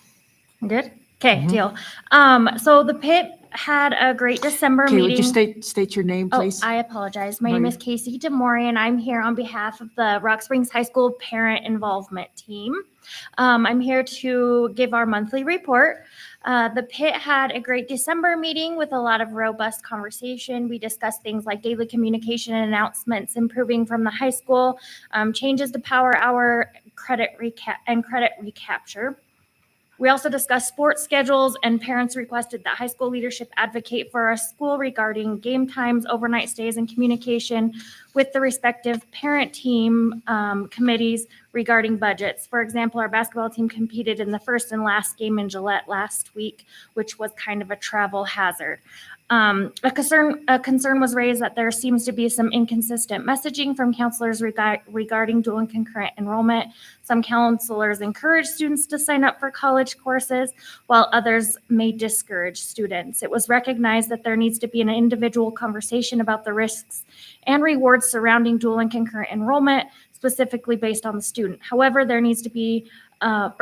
also needs to be better counselor training and consistent messaging. The parents would like the high school to take a more proactive approach in educating students about their dual options instead of putting the onus on the student.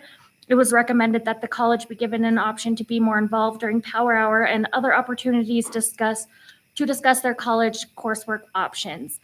Principal Downs Lewis did tell us that if we have any issues regarding dual and concurrent, to please communicate with her as she will address them right away. She did let us know that she will be contacting Western's dual coordinator to explore more options to getting them in the high school more often. After the Superintendent McGovern's announcement to retire the Rock Springs High School Parent Involvement Team, had been asked by several people what the role of the community and parents would be in the selection of the new superintendent. We encourage constituents to watch for community forums with top candidates and have the opportunity to meet them. Because the purpose of the PIT is to serve as a collective voice and collaborate with the district, we sent out a survey through the PIT Facebook page to gather feedback. about the most important qualities to seek in a new superintendent. We were a little disappointed in the number of respondents. There were only 19, but we felt that the feedback we received was very quality. I'll break that down into 3, just a summary of the results, the character and personal and professional attributes. Overwhelmingly so, the survey results indicated that the top qualities regarding personal, professional, and leadership attributes were honesty, integrity, and transparency. Other themes regarding character included someone who is impartial and can see our district with a new, fresh perspective, someone with the courage and grit to stand up for education and what they believe in. The most common word that came up was backbone. A leader versus a manager, someone who has a track record of successfully driving change, a willingness to listen and see issues from all lenses, including students, parents, and teachers, someone who is always looking out for the best interest of the students. Themes regarding the superintendent's goals. Do I have to stop? Please. Okay. Can you close it up? Sure. Okay. Build trust in the community, hold administrators, reduce burnout, and continue to advocate for a new high school. Thank you. Thank you. Sorry. Oh, you're fine. Hi, good evening. I'm Natalie Powell. I'm the co-chair of the parent involvement team with Part 2. As we previously shared, one important aspect of the parent involvement team is to facilitate effective advocacy between the high school, parents, and community members to help support educational success of all students. We want to highlight an area of concern regarding graduation rates and hope we can get some dialogue and systems in place to help teachers and groups of students who may be overlooked. After all, if you can't see a problem, you can't fix a problem. The first area of concern is the gap between female graduation rates compared to male graduation rates at Rock Springs High School. Over the past 5 years, our school graduates around 8% more females than it does male students. Of the 15 4A schools in Wyoming, Rock Springs High School ranks 6th highest in female to male gaps in graduation rates. We're asking what changes we can make this year to better support our male students. The second area of concern is the gap between Rock Springs High School graduation rate and that of lunch-eligible students. Over the past 5 years, lunch-eligible students graduate at an average rate of 14% less than their peers. We're asking how we can help these lunch-eligible students. The third area of concern is the low graduation rates of students at Rock Springs High School who are on an IEP. The 5-year Rock Springs High School IEP average graduation rate is less than half at 42%. Our IEP graduation rate is well below both the school graduation average and the state IEP graduation rate. Our special education students are not faring well when compared to their general education peers. We're asking how we can work together to effectively address this. The parent involvement team would love to work towards solutions to actively work on fixing these subcategories of graduating students. Any combination of the 3 subcategories listed above is further exacerbating the problem. While not true for all, imagine the uphill climb of being a male student who is lunch eligible and on an IEP at Rock Springs High School. We know graduation rates are a lagging indicator, and we look forward to seeing the breakdown of numbers for last year's graduating cohort in January. Dan Heath, in a book called Upstream, said, quote, the post-mortem for a problem can be the preamble to a solution, close quote. A breakdown of data, including charts, has been shared with you board members via email and has been posted on our parent involvement team Facebook site. We welcome any and all suggestions or comments as we work with the high school to find real solutions to real problems. Our email address is rshspit307@gmail.com. Thank you. Thank you. Further public comment?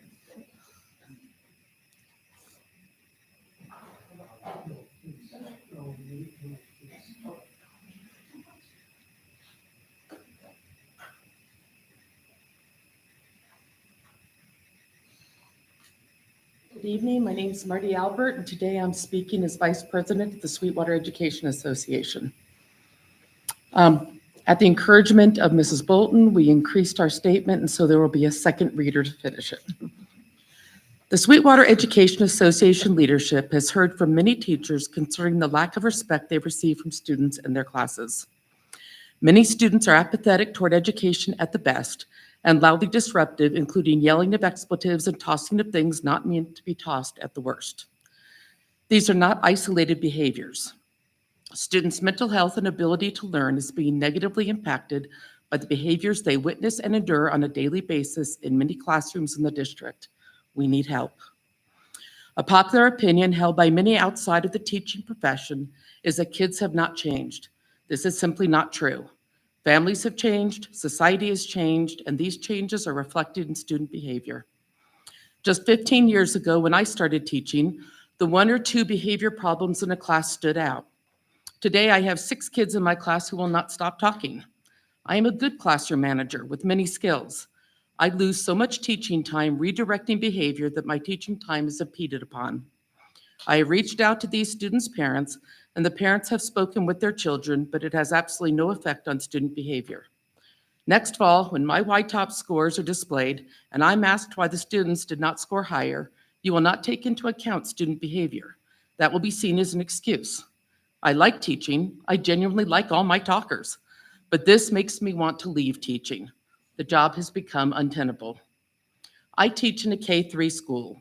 While teachers are dealing with big behaviors in these grade levels, they are minor compared to what is happening in older grades. Teachers report students refusing to do any work, refusing to comply with safety drills, cursing at teachers and classmates, walking out of classes, making sexual comments about classmates and staff, incessantly talking, making rude comments about the content of the course, and more. Parents say their children are bored, have anxiety, don't like the teacher, or the parents simply don't answer. Many teachers voice the desire to leave. The community urges them to go. There are no new teachers coming to replace those too burnt out to continue, as evidenced by the number of long-term substitutes in classrooms across the district. Please know, every person in the schools is working hard. Our administrators are striving to deal with behaviors. They are stretched so thin that they can only get to the worst. Our counselors are working with as many students as they can, but many of them are so overwhelmed dealing with the extreme behaviors that they struggle to make time to do the rest of their jobs. Counselors are striving to meet the needs in their buildings. The counselor at Sage is running so hard and supporting so many students while also striving to support staff members feeling defeated daily.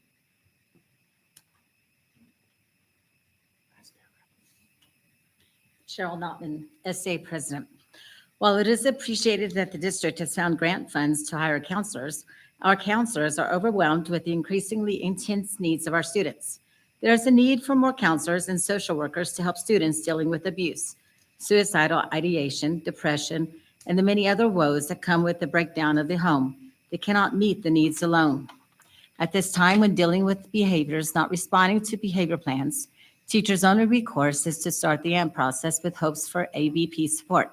If we could have a designated staff member, in addition to the counselor, in every building to deal with the behaviors that are interfering with teachers, teaching, and students being able to learn in a safe, respectful environment, it might reduce the number of AMP referrals.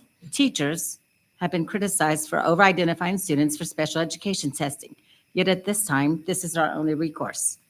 I know we don't have a money tree, yet I also know the district has joined a lawsuit to force the state legislature to follow the Wyoming constitutional requirement to adequately fund public education. If the teachers of Sweetwater 1 could have what they need, we would ask for support for the students we have today, not the students of 25 years ago. We would ask for a behavior teacher in every school for general education students. We would ask for more counselors to support all students. We would ask for social workers to work with general education students as well as special education students. We would ask for parent education specialists to assist the parents of students having behavior issues at school so that home and school could truly work together. Why bring this information to the board? We know Sweetwater 1 has retention problems. We know that a large number of people on our insurance are taking antidepressant and anti-anxiety medication. The teaching job in many areas has become non-viable. Teachers are dealing with issues that barely existed in schools a decade ago. The pressure to increase test scores and a student population frequently uninterested in learning is intense. The judgment teachers receive for test scores when they are not given classrooms in which learning can take place is unfair. Teachers are having to choose between their physical and mental health and the teaching job that they love. We will lose teachers. It's not a question of if, it's when. In conclusion, SEA is in support of the lawsuit to force state legislature to adequately fund public education. Thank you. Thank you. Further public comment?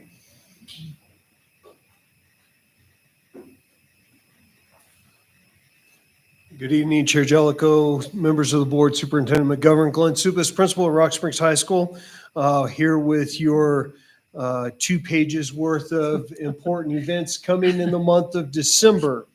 Before I hand this out, though, I do want to invite, since we have the opportunity to speak to community and to everyone, we are hosting the Performing Arts Holiday Promenade on December 18th and 19th, starting at 7 p.m. This is something new that Rock Springs High School is attempting to do by showcasing all of our performing arts students in a holiday.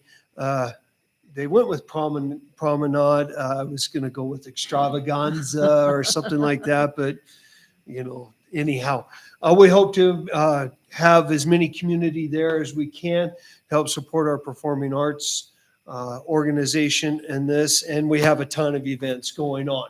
So if I may, I'd like to approach and hand out the important events, and then stand ready for any questions that you might have. So, thank you.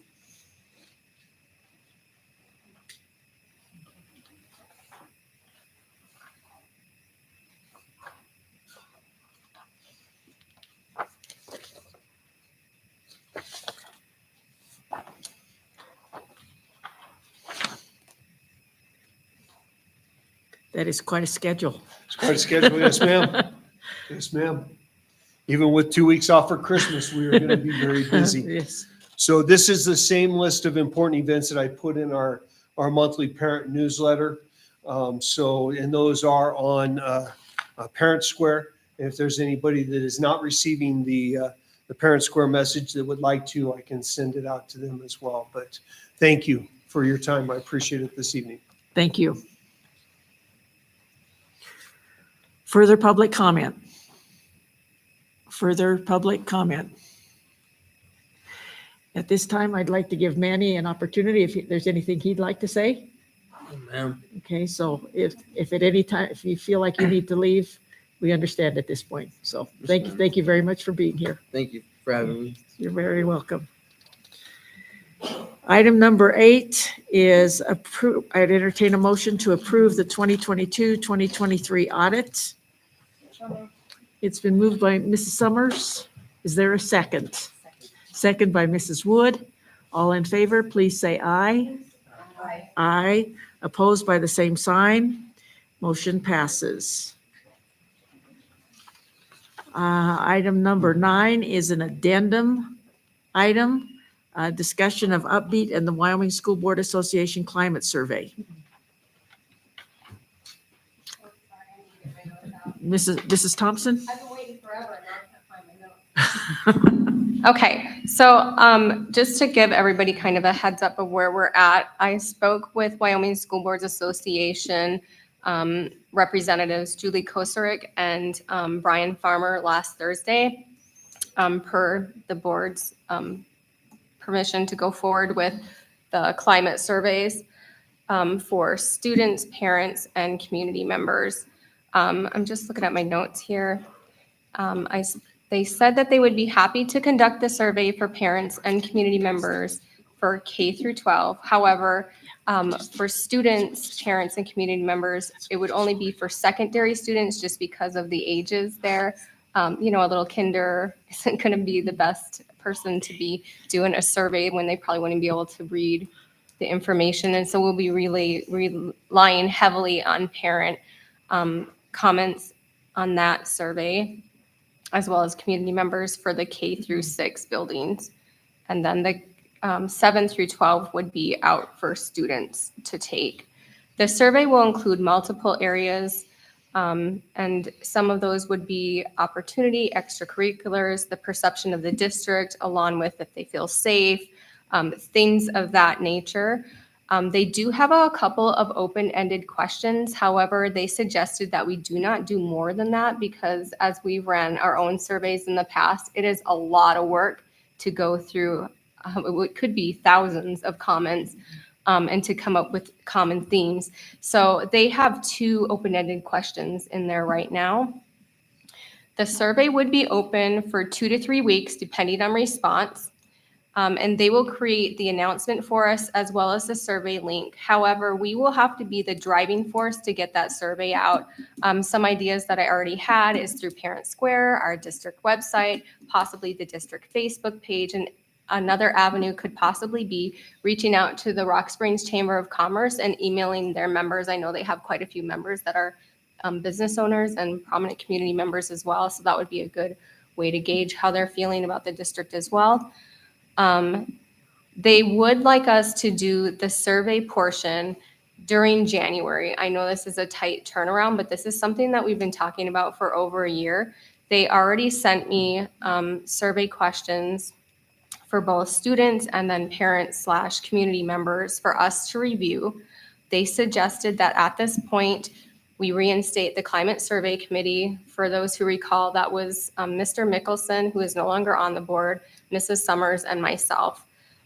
So they said that that would be a good option for us to resurrect that Climate Survey Committee to look over all of the questions, which would be open for us to edit. So we could add, delete, change, reword, whatever we wanted to get it personalized.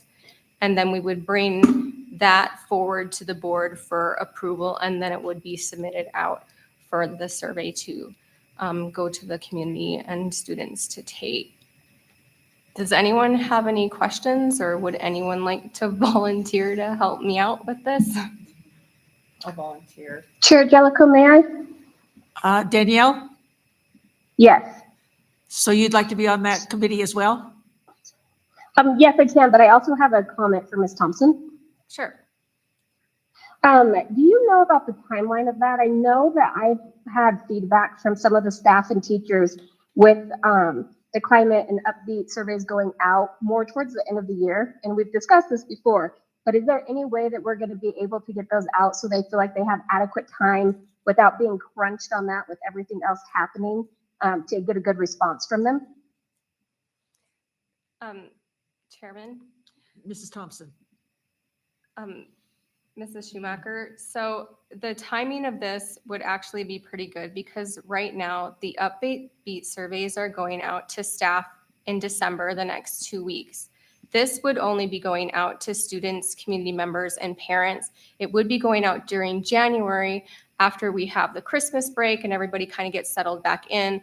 And the timing for the Wyoming School Boards Association would also be good for them, because that way they're going to be working with us on the superintendent search. And during January is when they kind of have a little bit of a lull because they will just be receiving the applications and they don't necessarily need to do anything other than receive them. And so they suggested that we try to run it in January, knowing that they may have to come back in March or April with the results because they're working on this with the superintendent search as well. Does that answer your question on the time frame? So whoever's on the committee, like we need to get together ASAP, like I'm talking next week, so we can have those questions nailed down and ready to go. And we can look at them at the next board meeting is what I would like to see done. So we have Andrea or Mrs. Summers and Mrs. Thompson on the committee. Danielle, did I understand that you wanted to be, or did I misunderstand? No, that is fine. I do not mind also being a part of that. I apologize. I just lost the meeting and joined back in real quickly. Okay, so we have the three people on the committee. Okay, all right. We'll look forward to that report in January then. Okay, I will be reaching out to both Mrs. Summers and Mrs. Schumacher with proposed dates. At this point, due to our busy schedules, I'm thinking we can do a Zoom meeting and that way we can go through the questions and edit them as we go along. I feel like that would be the most timely way to go about this part of the project. Okay, any other comments or questions from other trustees about it?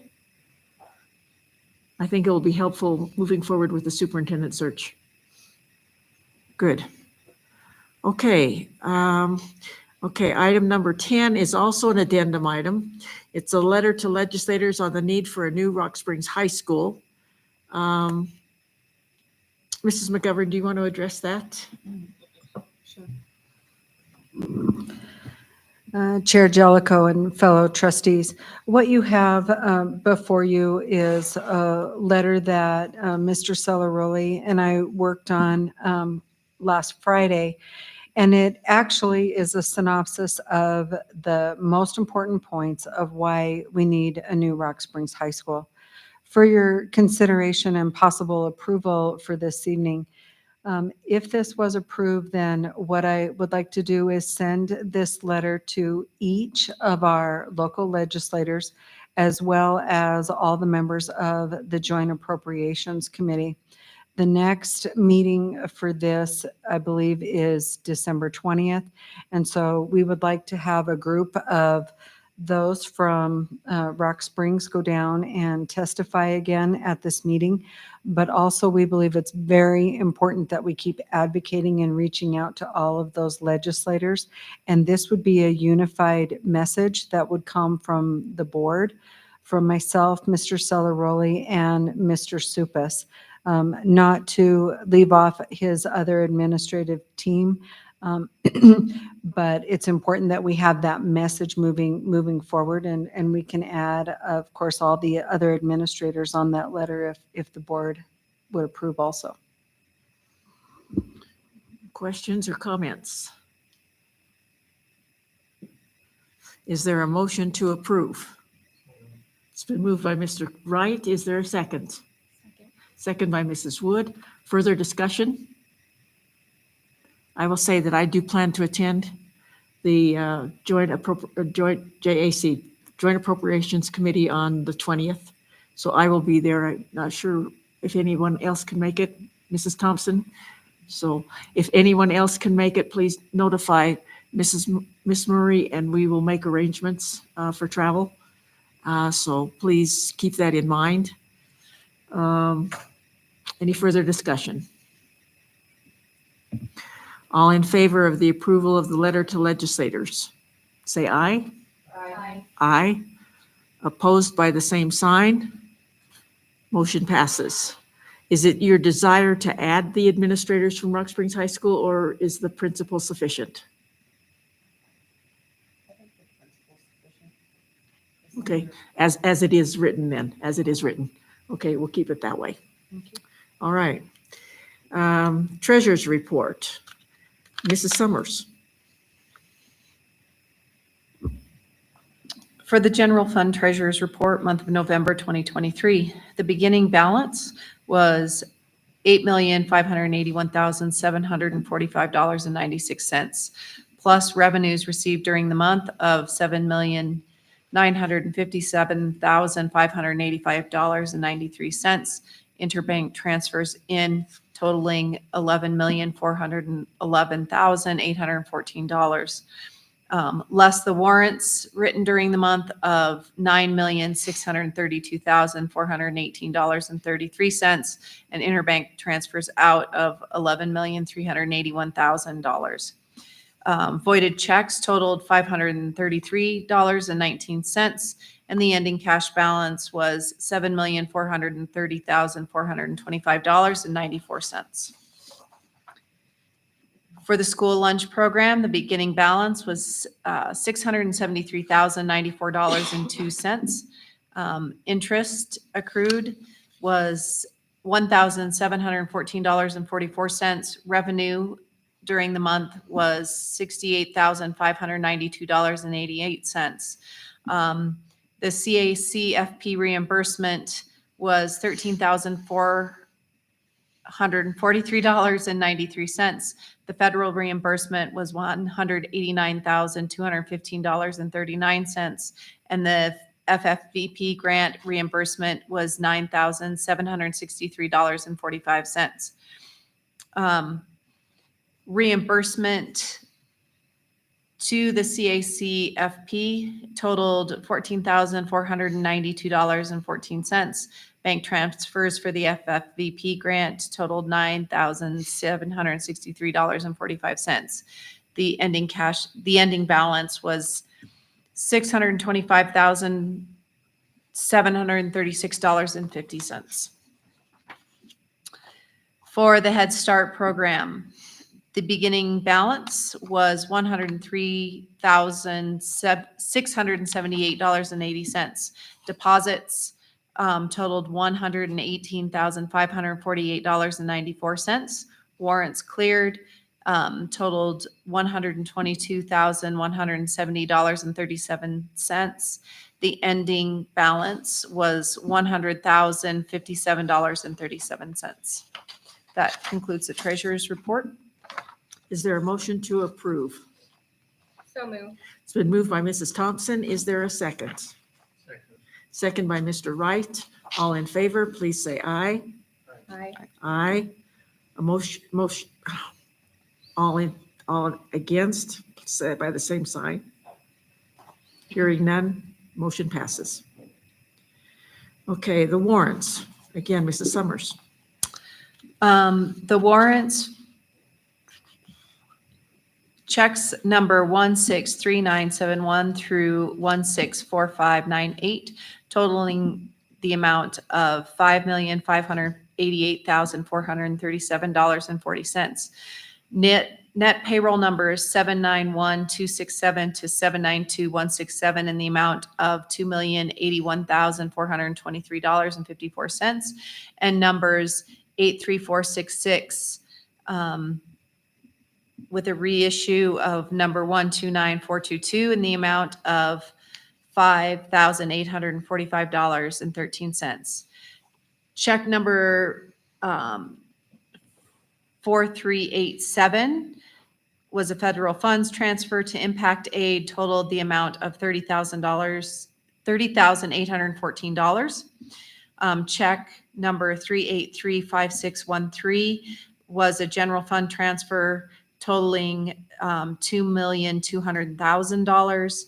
Check number 3833674, 3843537, 3851077 were general fund transfers that totaled, all three totaled $2,650,000.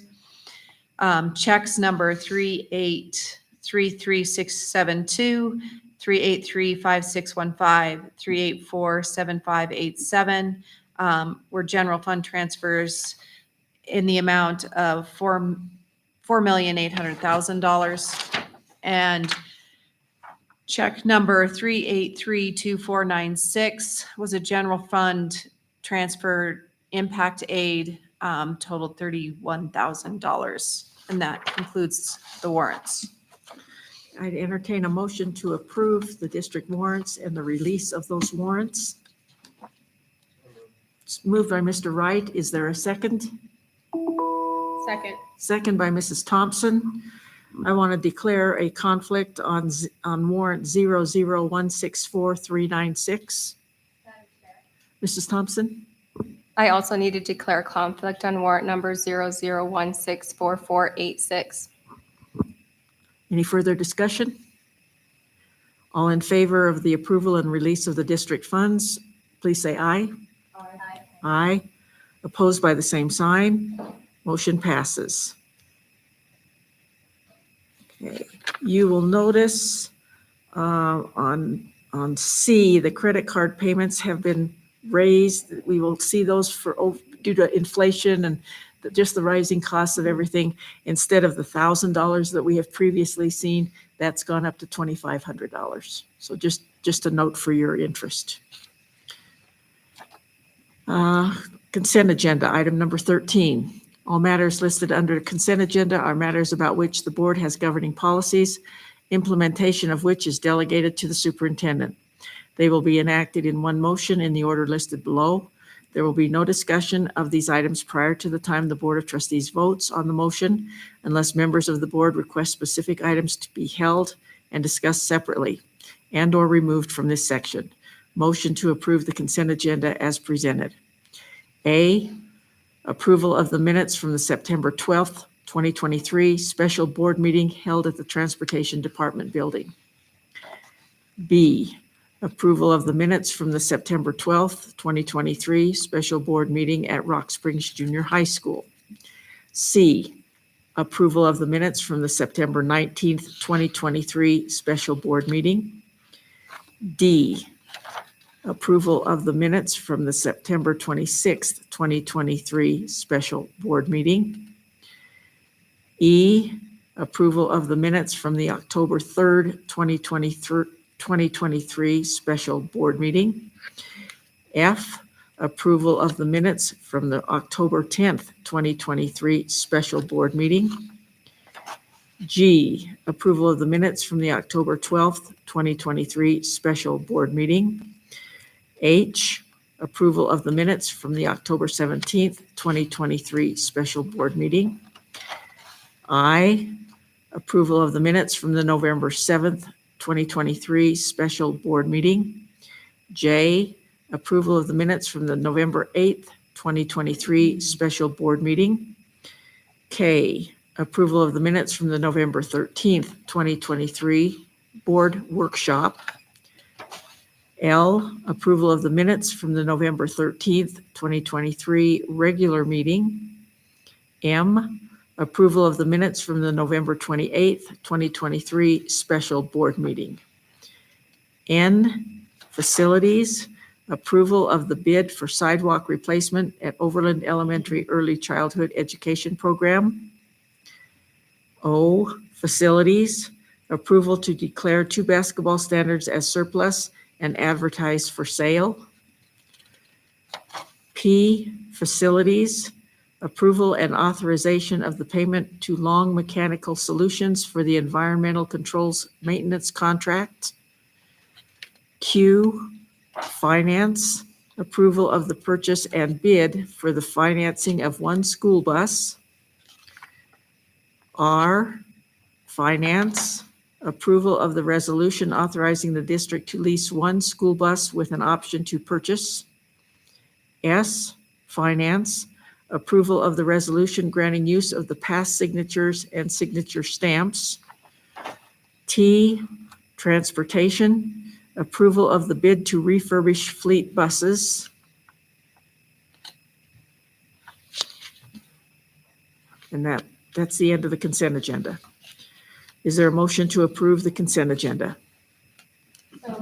It's been moved by Mrs. Summers, second by Mrs. Thompson. All in favor, please say aye. Aye. Aye. Opposed by the same sign. Motion passes. Okay, moving on to item number 14, the early retirement incentive. Approval of the 2023-2024 early retirement incentive. Mrs. Bolton. Good evening, Chair Jellicoe, Superintendent McGovern, and members of the board. This evening, I'm here to answer questions about the proposed early retirement incentive, but to give you a couple points of why. We are always trying to project out the budget and enrollment, and we're always trying to take care of the employees first to make decisions to impact them the least. We have a couple things coming to an end this year. We have all the grant positions that were opened. Those are coming to a close. We are still looking for money to see if we can hold some, but it's not looking promising. And the reason is as you saw the projected budget, we are balanced for next year, but the year after, we are looking at quite a deficit. And so in order to plan and in an attempt to save staff and not harm them, we would like to offer an early retirement incentive. This would hopefully keep positions that are grant funded right now to be able to place them into some open positions, but also assess the need for positions. And if they're not needed, start absorbing them now as people exit them versus having to potentially have a RIF in the future. The ACA, the external cost adjustment, is not projected into that deficit at this time, as we've seen by a pattern over and over with the state. Oftentimes they do not give that. Sometimes they give half. They've given it and they've taken it back. It's just not something we can count on at this time. But even if they give us half, we're still looking at over $1 million deficit. Right now, based off of enrollment, we always look at it from this year going into next year. Kindergarten is always the hardest one to project. And at this time, elementary enrollment is still going down. I have 2 schools that are not even close to being at capacity, and I have positions that we'll need to absorb, and that's still keeping classroom size under 20.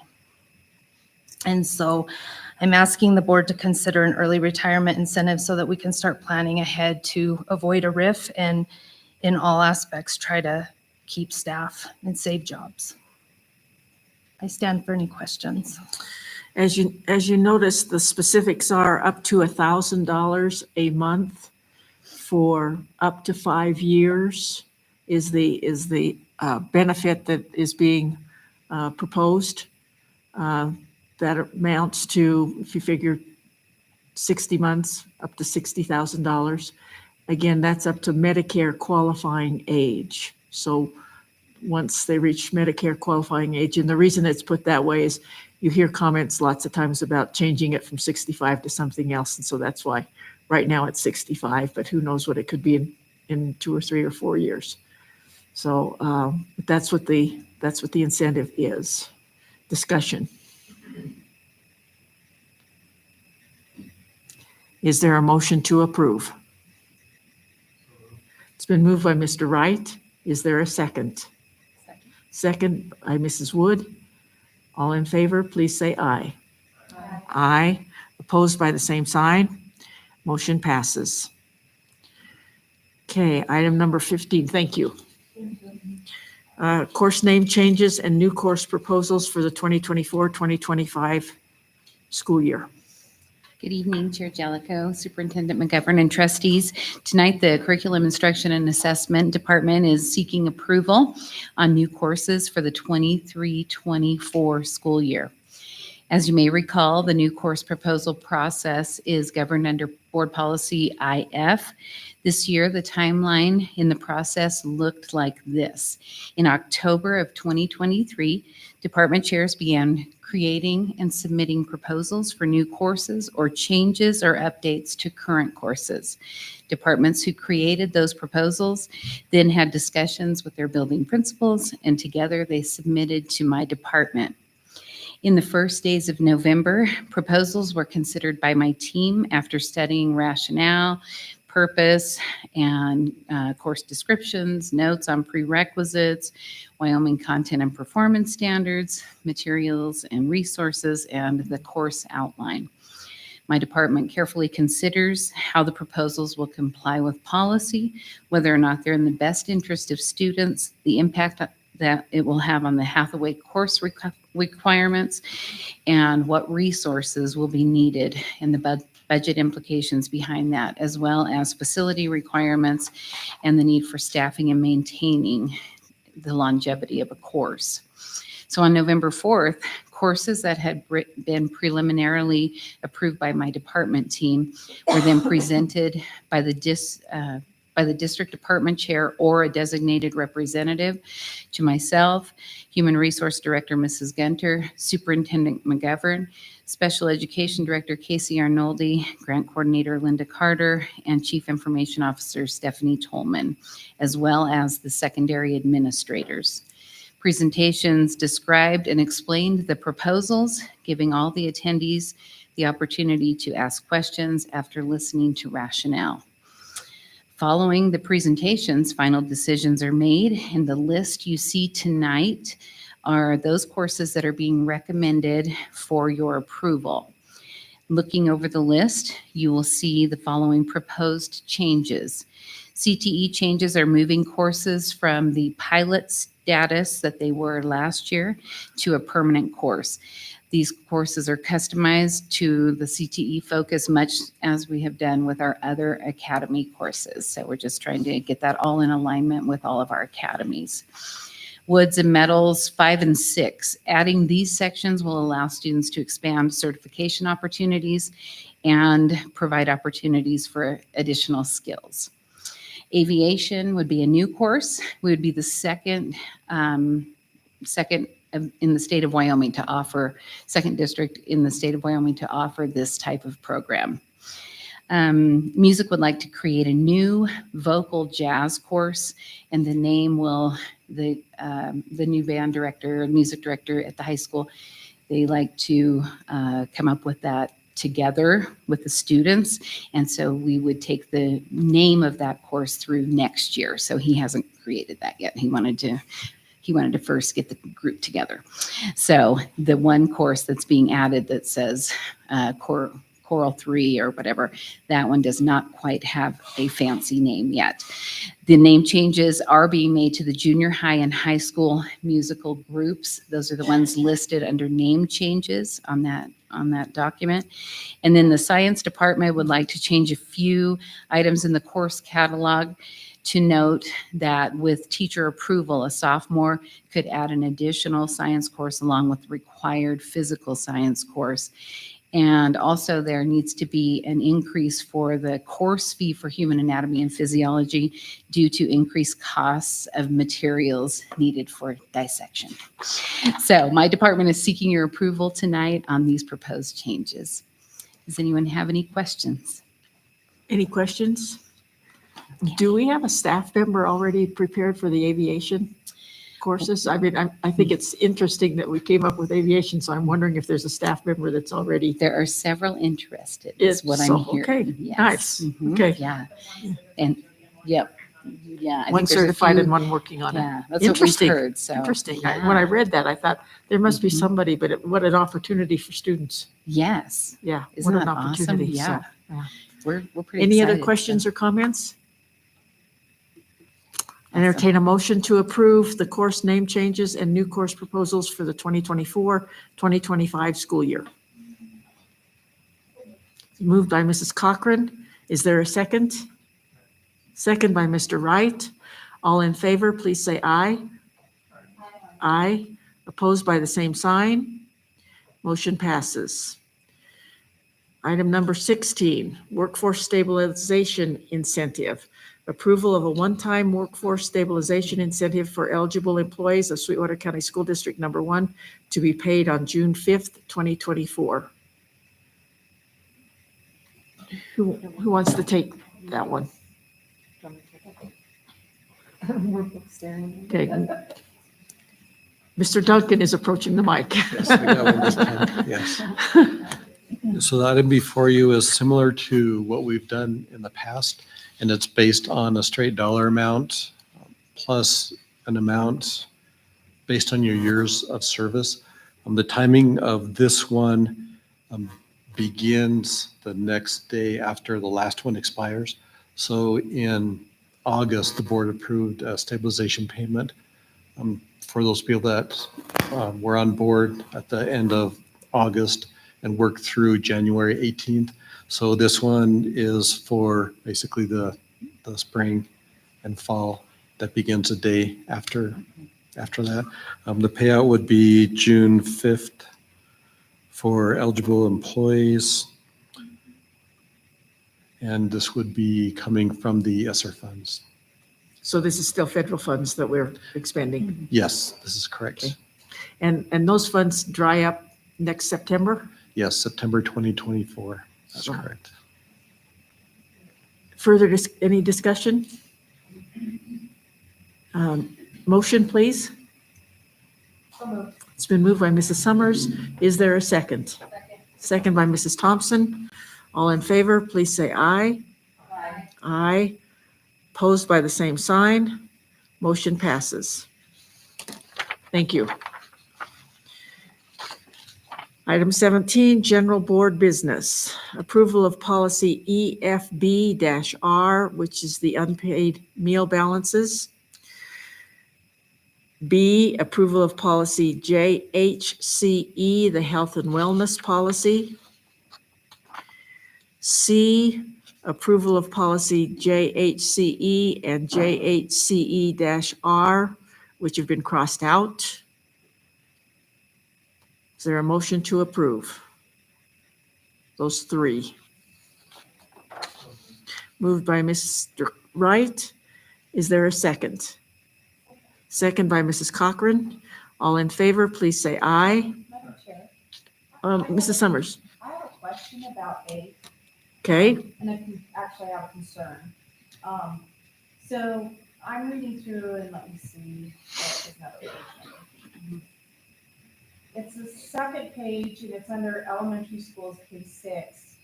And when a student's account balance reaches below $5, a note will be sent home with the student, and I see that part. But then the next sentence states, when the student, and this is for K-6 students, when the student reaches a negative balance of $5 or more, the student will be required to phone parents or guardians to inform them that they need lunch money. I'm concerned that, like, when are we gonna do this? Are we pulling kids out of class to do this? Are we pulling kids aside to do this? That seems like I would think that would be like, an adult's job to contact the family instead of having an elementary school student call home to inform their parents and guardians that they need lunch money. Mrs. Bolton? Is that not crossed out on there? That is not crossed out on. That's supposed to be crossed out. We crossed Yeah. that out as the policy committee. Is this for vote this time or for information? Sorry. This I is didn't- approval. This is approval. That sentence that you just read, we crossed that out as the policy committee and I Yeah, have no I was gonna idea why say. it's not, we did. Do you think we need to lay this one back a month? Yes, please. Let's lay A back and we can take a look at that again and bring it forward in January. Yes, Does that way does I can fit our verify. timeline? Yeah, we need to verify that. Yeah, because the policy committee did take that out. I apologize. I'm glad you caught that and brought that up. Yeah. Angie doesn't have it. Chair Jellicoe. I was gonna say, has does she have a deadline? Okay, so we're good to lay that one back till next month? We just need to make sure that it's technically correct. Yes, because the policy committee did take that out because Yeah. we didn't want the student being punished Yeah. for, As a matter So of fact, I think thank you it's- for catching I think that. it's office staff or something like that that's Yes, actually gonna make so- that call. Yeah, and it does, down below, it says for pre-K through 12, then the new services staff will contact parents, guardians, and I was like, why are we having the elementary kids?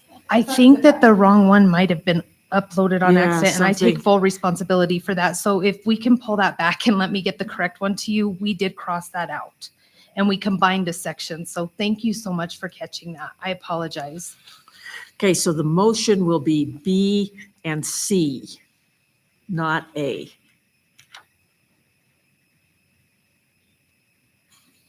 Okay, all in favor of approving, let's see, yeah, B and C.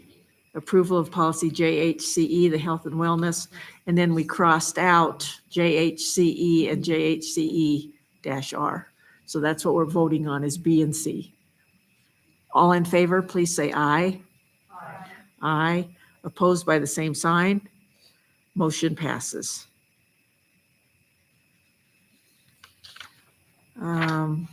Item number 18, the 2024-2029 strategic plan. This is for board information. I think we had that discussion a little bit earlier in the presentation. We did set up a 3-member committee to look at the letter to the community. I think we reviewed the timeline is that we're pushing it back so that we send out information to PTOs, send it out on the parent square, try to get more information in January, and then bring back kind of some ideas in February with probable passage of the 2024-2029 strategic plan in March. I think it's the calendar that we basically decided on. So that's just for board information. We just reviewed it to update, okay? Item number 19, good of the order. Anyone with anything for good of the order? Chair Jellicoe. Mr. Wright. I'll keep this really quick, but I just wanted to say that I attended the reunification drill for a couple schools as a parent last week, and I just wanted to commend everybody that was a part of that. Not only was it organized and orderly, but I was really impressed that although people conducting the drill recognized faces and, students recognized parents picking them up and everything, there was a reason to the drill and they went through the motions of making sure that they checked IDs and made sure that the kids verified the adult before they were released. And, I think it'd be really easy during these drills to just say, oh yeah, we know you, or we know you. And, the kids are screaming, Mom, Dad, and, they could just let them go. But it was very organized and very orderly. So nice job on that. And also, since the last board meeting till now, I was able to visit Rock Springs High School and Eastside, and I took up a lot of valuable planning times, lunch times, and that visiting with teachers. So I just wanted to say thanks for your time. There's a lot of great things going on at the schools, and I also really appreciate people being willing to talk to me when I make it around to the schools. So I am trying to get out to the rest of the schools, but I just wanted to, again, commend those schools and let those staff and teachers know that I'm thankful for their time. So thanks.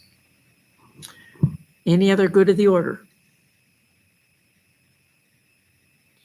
I have a couple of things. I attended Desert View celebration for their first place in the Governor's Challenge on November 29th, and that was a great event. The governor was very gracious with his time. Superintendent of Instruction Megan Degenfelder was also there, several staff members, but I think it was very complimentary to the school and to the kids and stuff. So congratulations to Desert View. I've already mentioned the Joint Appropriations Committee meeting in Cheyenne on December 20th. We will be advocating for a replacement Rock Springs High School. If there's anyone that can join us for that trip, it would be much appreciated.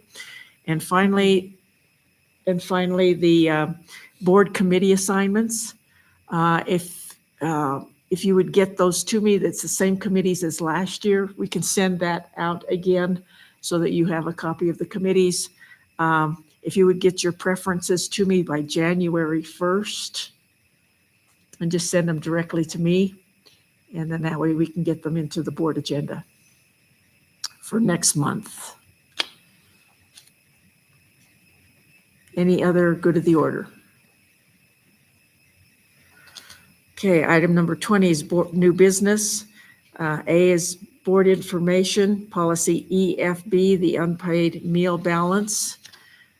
B is the vacancy notice as of December 5th. C is the November 2023 Head Start Governing Board and Policy Council monthly report. So those are all there for your information. Item number 21, you will be thrilled to see that I'm going to cancel that. There is no executive session tonight. So I would entertain a motion to adjourn. It's been moved by Mrs. Thompson and second by Mrs. Wood to adjourn the meeting at 8:47. All in favor, please say aye. Aye. Opposed by the same sign. We are adjourned.